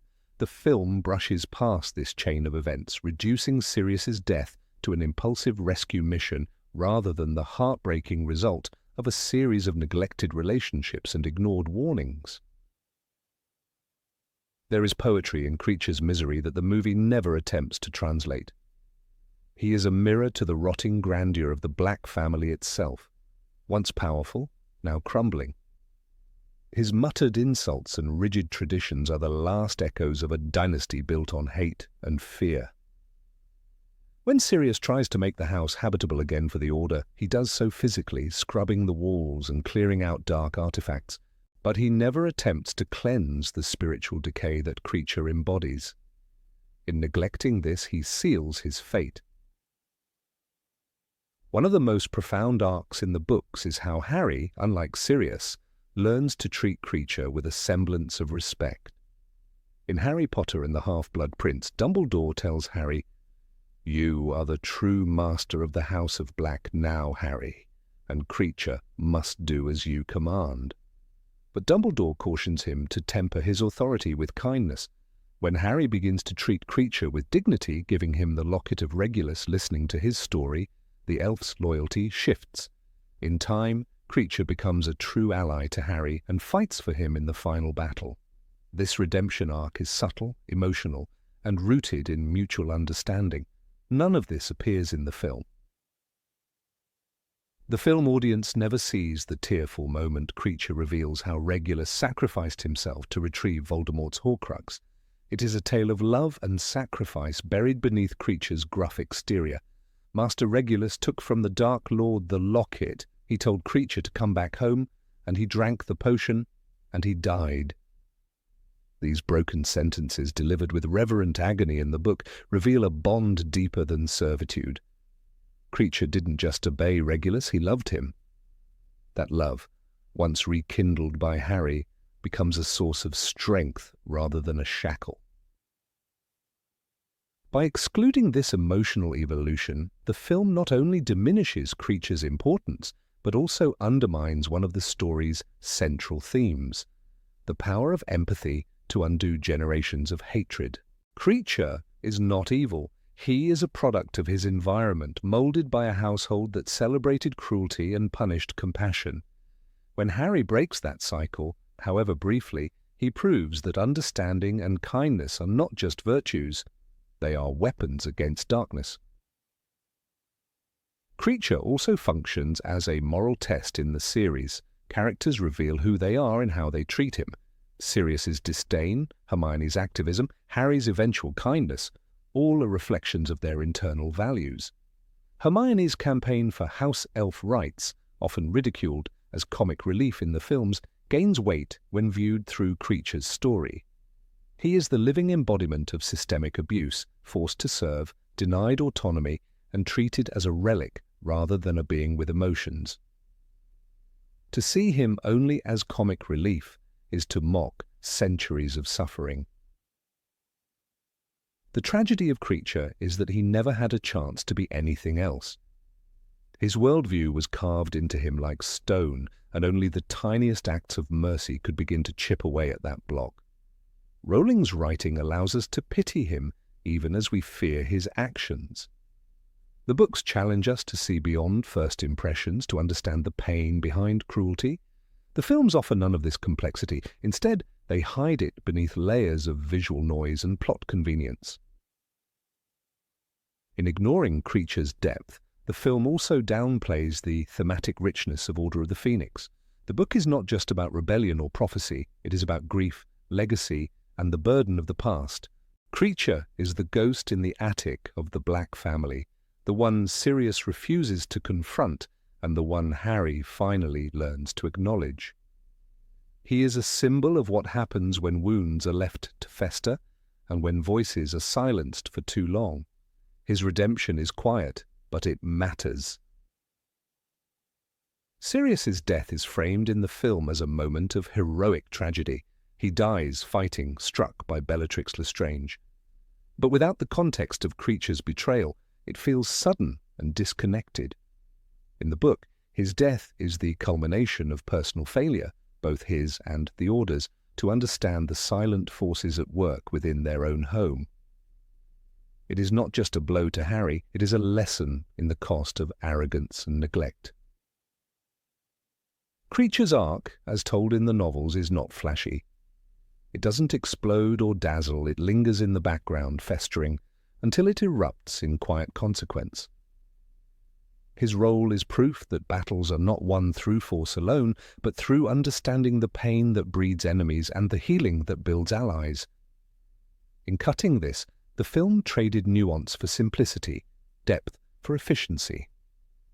Even as the series moves forward, Creature's loyalty remains a testament to change. In Deathly Hallows, he offers Harry food, defends his name, and leads the house elves in battle. None of this is by accident. It is the result of a long, painful journey that begins with hatred and ends with purpose. He is the broken servant who found meaning through kindness, a message the films were too hurried to tell. Number 25. The battle at the Ministry is toned down. In the heart of the Department of Mysteries, the chaos unfolds with raw intensity. Pages of Harry Potter and the Order of the Phoenix depict a battlefield drenched in darkness and uncertainty, where the members of Dumbledore's army are thrust into a nightmarish reality they are far from ready to face. The book doesn't hold back. The battle is messy, frantic, and terrifying. The movie, by contrast, rushes through the confrontation like a polished action scene, stripping it of the raw, emotional edge that made the book's version so unforgettable. What's lost is not just a sequence of events, but a transformation, a painful, necessary rite of passage for Harry and his friends. The book details a descent into the unknown as Harry, Hermione, Ron, Ginny, Luna, and Neville navigate the department's eerie chambers. Each room introduces new, magical horrors, from the spinning room that disorients their sense of direction to the tank filled with grotesque brains. These are not fantasy obstacles meant for excitement. They symbolize a deeper truth. The magical world is not wondrous anymore, it's dangerous, and the children are no longer shielded. The film skips much of this slow terror, denying the viewer the creeping dread that permeates the book's tone. As the Death Eaters ambush them, the battle truly begins, and Rowling does not romanticize the moment. The teenagers are scared, they make mistakes, they bleed. Ron is cursed by a brain that latches onto him, leaving him in a confused, semi-conscious state, muttering nonsense. Hermione is struck by a silent but devastating curse from Antonin Dolohov, a thin line of red light that knocks her out cold. She lay absolutely still, her eyes closed, her face quite white. The book notes with haunting clarity. Harry's heart clenches in fear. Is she dead? That question lingers, unanswered, and the fear that someone might die hangs over every page like a storm. Ginny too suffers. Her ankle is broken by a well-aimed curse, and she struggles to stay upright. Her pain is real, physical and unglamorous. Neville's nose is broken and he can barely speak. yet he pushes forward with bravery that surprises even Harry. The book is relentless in how it shows the cost of heroism. These are not superheroes, they are schoolchildren, and they are being hunted in the dark by men and women who kill without hesitation. The movie smooths over this violence. It glosses past the moment Dolohov strikes Hermione. She does not collapse in a limp heap. She simply disappears from the action. Ginny's injury is barely shown, and Ron's encounter with the brain is erased entirely. Neville is injured, yes, but the weight of his suffering, the pain, the blood, the barely intelligible speech is diluted. The film paints the scene with clean strokes and special effects, where the book paints with anguish and trauma. There's no mistaking that in the book. The Department of Mysteries becomes a place of deep transformation. That moment is reduced in the film to little more than a magical skirmish.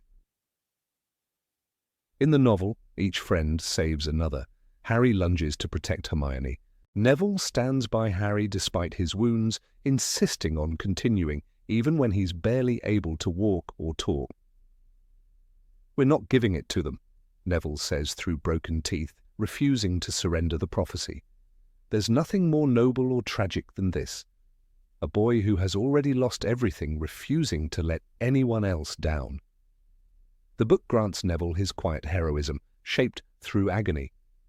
The film lets it slip away in favor of pacing and visual clarity.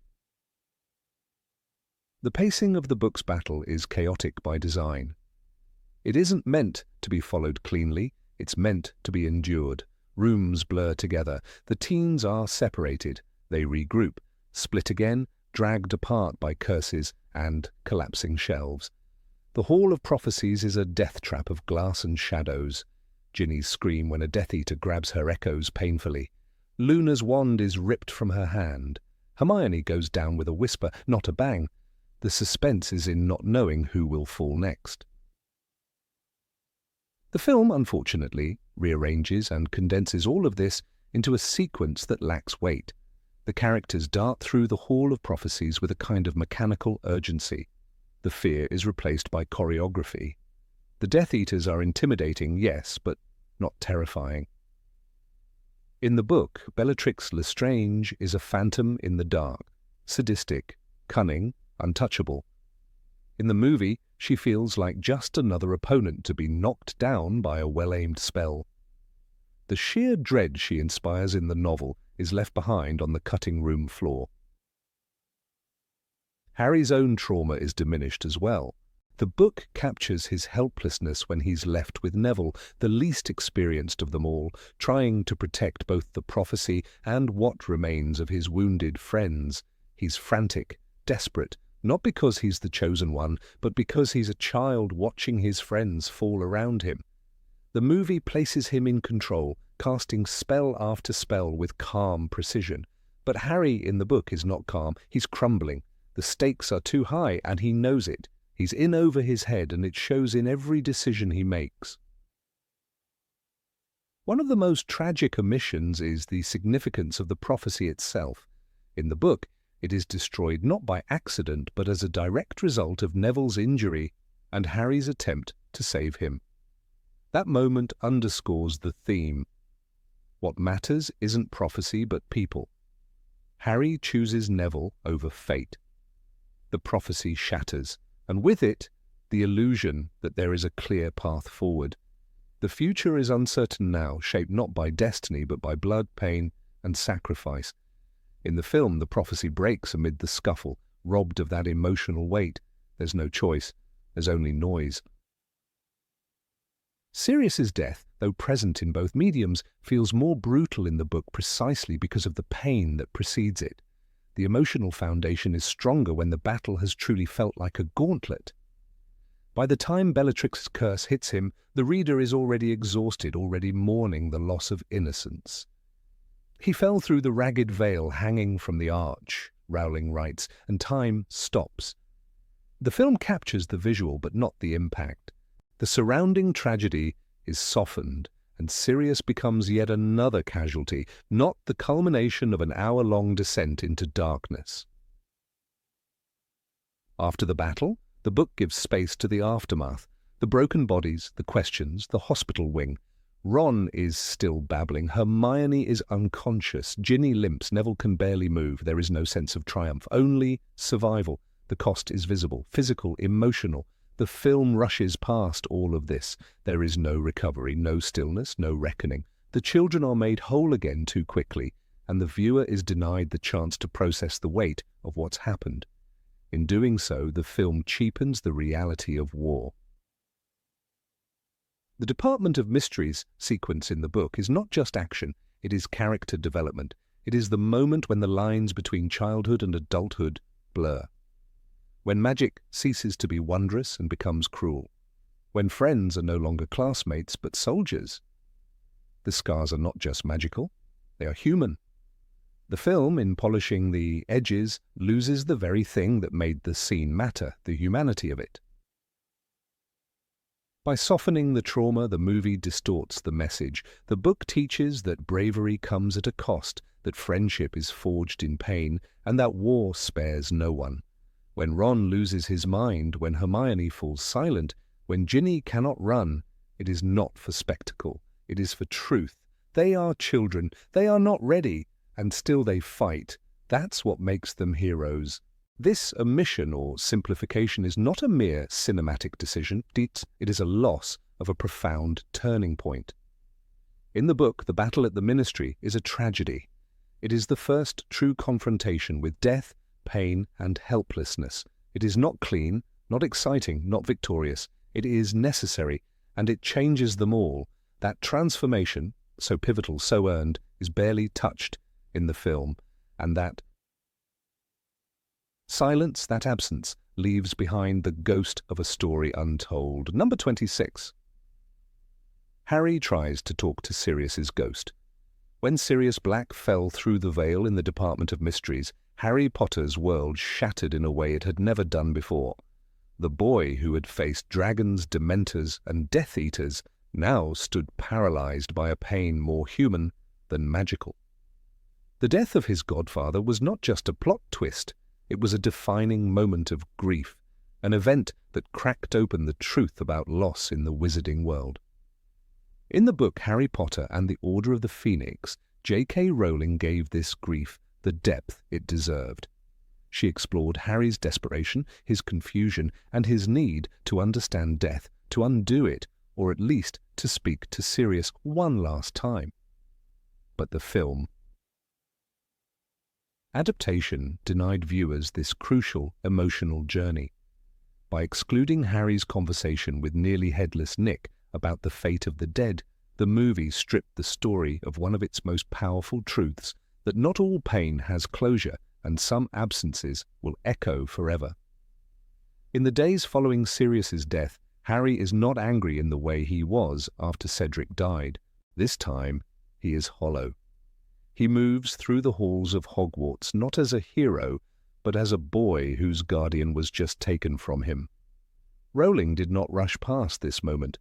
She lingered on the stillness of Harry's despair. The book describes how he seeks out nearly headless Nick, clinging to the hope that Sirius, too, might return as a ghost. He won't come back, Nick tells him. He won't come back because he will have gone on. For Harry, this is unbearable. The magical world has always offered extraordinary answers, resurrection stones, portraits, even time turners. But here there is no spell, no loophole, no remedy. Sirius is gone. The encounter with Nick is not just a moment of exposition. It is a profound turning point in Harry's understanding of mortality. Until this point, death has often felt reversible. He survived the killing curse. Dumbledore always seemed to know the answer, and magical solutions abounded. But now, the finality is real. Rowling uses Nick's hesitant, almost embarrassed tone to show how uncomfortable the subject is, even for someone who is dead. Not everyone can come back, Nick says, and we can almost hear the weight behind his words. His own state as a ghost is not enviable. It is not peace. It is a lingering, a refusal to move on. And in that contrast, we understand what Sirius chose. By omitting this conversation, the film simplifies death into a cinematic moment, a sudden loss, a few tears, and a return to the main plot. But the book gives death the gravity it deserves. It explores the irrationality of grief, how the bereaved will reach for impossible solutions, how even in a world of magic, there are boundaries that cannot be crossed. Harry's search for Sirius is not naive, it is achingly human. His visit to Nick is an act of hope, the kind only someone in despair can muster. The audience is not told to move on. Instead, we are invited to stand with Harry in the silence, in the waiting, in the absence that follows real loss. The scene also subtly develops the character of nearly headless Nick. In the films, he is often comic relief, floating through walls and losing his head at inopportune moments. But in this chapter, Nick reveals his vulnerability. He confesses that he chose to become a ghost because he feared death. "I was afraid of death," he says. "I chose to remain behind. I sometimes wonder whether I oughtn't to have." The ellipsis in the book is deliberate. It holds the regret, the longing, the unsaid. Nick does not envy those who pass beyond. He is not comforted, he is stuck. And by contrast, we understand that Sirius is not. This distinction is critical. In a magical world, the dead can return in many ways, through memories, through magical echoes, even through enchanted objects. But Rowling draws a clear line between those who are truly gone and those who remain. It is not a question of power, but of will. Nick tells Harry that only wizards afraid of death become ghosts. Sirius was not afraid. He lived recklessly, fought bravely, and embraced danger. His death, as tragic as it was, did not end in hesitation. It ended in motion. He passed beyond the veil without looking back. The veil itself is one of the most chilling and mysterious elements in the book. In the film, it appears for just a moment before swallowing Sirius whole. But in the book, it is described as a shadowy arch, with whispers on the other side, as if the dead were close enough to hear. Harry hears them. Luna hears them. And for a moment, we believe there might be more to discover. But that's what makes the conversation with Nick so essential. It answers the question the veil raises. Can they come back? Will they speak? The answer is no. Rowling does not indulge the fantasy. She forces Harry and us to let go. The lack of this scene in the film also impacts the emotional payoff of the story. Without it, the grief feels incomplete. Harry appears upset, but the true nature of his devastation is never explored. We don't see him confront the absence. We don't watch him wrestle with the idea that Sirius chose not to become a ghost. That omission makes the loss feel less significant, and the audience is robbed of the opportunity to grieve with Harry, to experience the painful but necessary acceptance that comes with mourning. In the book, Rowling also uses this moment to begin shaping Harry's maturity. This is not the kind of character development that comes from fighting a basilisk or winning a tournament. It is the quiet, aching kind, the growth that comes from enduring pain without resolution. By realizing that Sirius is truly gone, Harry takes his first step toward adulthood. He begins to understand that not every wrong can be righted, not every loss can be undone. In a story filled with enchantments and fantasy, this is perhaps the most honest truth of all. Furthermore, the scene adds layers to the world building. The idea that ghosts are not just magical echoes, but beings trapped by fear, opens up a deeper philosophical question. What does it mean to die well in the wizarding world? Nick's half-life is not portrayed as desirable. It is an unfinished chapter, one that leaves him wistful and isolated. Sirius, by contrast, is allowed to leave fully, and that, in its own way, is a kind of victory. It is a choice to face the unknown rather than linger in the known. And for Harry, who has always sought answers, this is both devastating and enlightening. Harry's grief is not theatrical. It is quiet and personal. After the conversation with Nick, he doesn't cry dramatically or scream at the heavens. Instead, he walks away with a heavier heart. He was gone, the book says, simply, and there was nothing more Harry could do. It is this restraint that makes the moment so powerful. Rowling trusts the reader to feel the weight without embellishment. She does not manipulate us into sadness. She invites us into it slowly, respectfully, truthfully. In the broader arc of the series, this realization becomes essential. Harry's future choices, his rejection of the Resurrection Stone, his willingness to face Voldemort alone, are all rooted in this early lesson. He understands what it means to lose someone truly. He knows that bringing them back, even in ghostly form, is not always kind. It is, in some ways, a selfish desire. And so, when given the chance to see his parents again, to hold on to what is lost, he chooses instead to walk forward. That courage began not in a battle, but in a hallway at Hogwarts, listening to a ghost explain why Sirius would never come back. The scene is also important for how it honors Sirius's character. He would not have wanted to remain as a ghost. He hated confinement. Azkaban broke him because it took his freedom. Death, in this context, gave him back his autonomy. Nick tells Harry that only those afraid of death stay behind. Sirius feared nothing more than being trapped. In death, he finally escaped. This bittersweet truth makes the loss sharper, but it also gives it dignity. By cutting this scene from the film, the adaptation fails to honor that dignity. It reduces Sirius's death to a visual spectacle and Harry's grief to a subplot, but in the book, that grief becomes a rite of passage. Harry's conversation with nearly headless Nick is not about ghosts.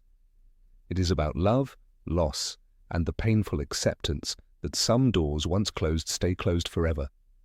The magical world may offer 1,000 miracles, but none can replace the presence of the ones we love. In the end, Rowling reminds us that magic has its limits. The greatest spells cannot restore what is truly gone. And for Harry, learning this lesson is not a failure. It is his quietest, bravest moment.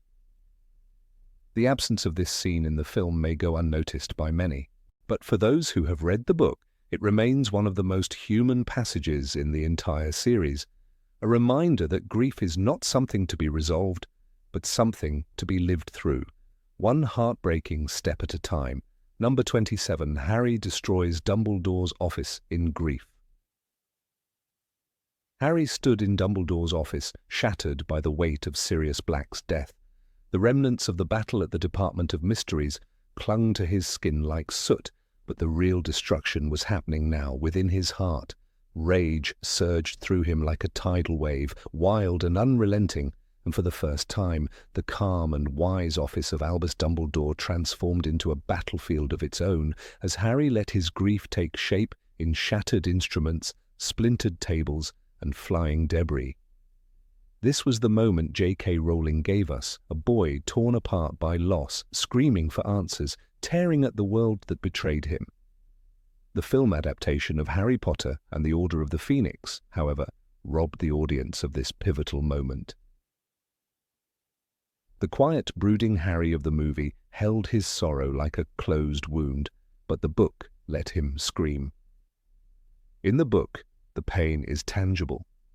Harry's fists slam into objects. He destroys Dumbledore's delicate silver instruments, shoving them from shelves, sending glass and metal clattering to the floor. He grabs one of the rare and mysterious devices and hurls it with full force, watching it shatter, feeling the thrill of release, however fleeting. Rowling doesn't soften the edges of this scene. Instead, she lets Harry unravel, his fury boiling over as he confronts the man who had withheld truth after truth, the man who seemed to know everything and yet had failed to keep Sirius alive. "I don't want to be human," Harry cries in the novel, a line that burns through the page like a brand. It isn't a tantrum. It's raw, guttural anguish, something only a person in deep pain could summon. He has lost Sirius, his godfather, his last living link to family and freedom. The scream is not only for Sirius, it's for everything Harry has endured. Dumbledore stands silent throughout Harry's storm.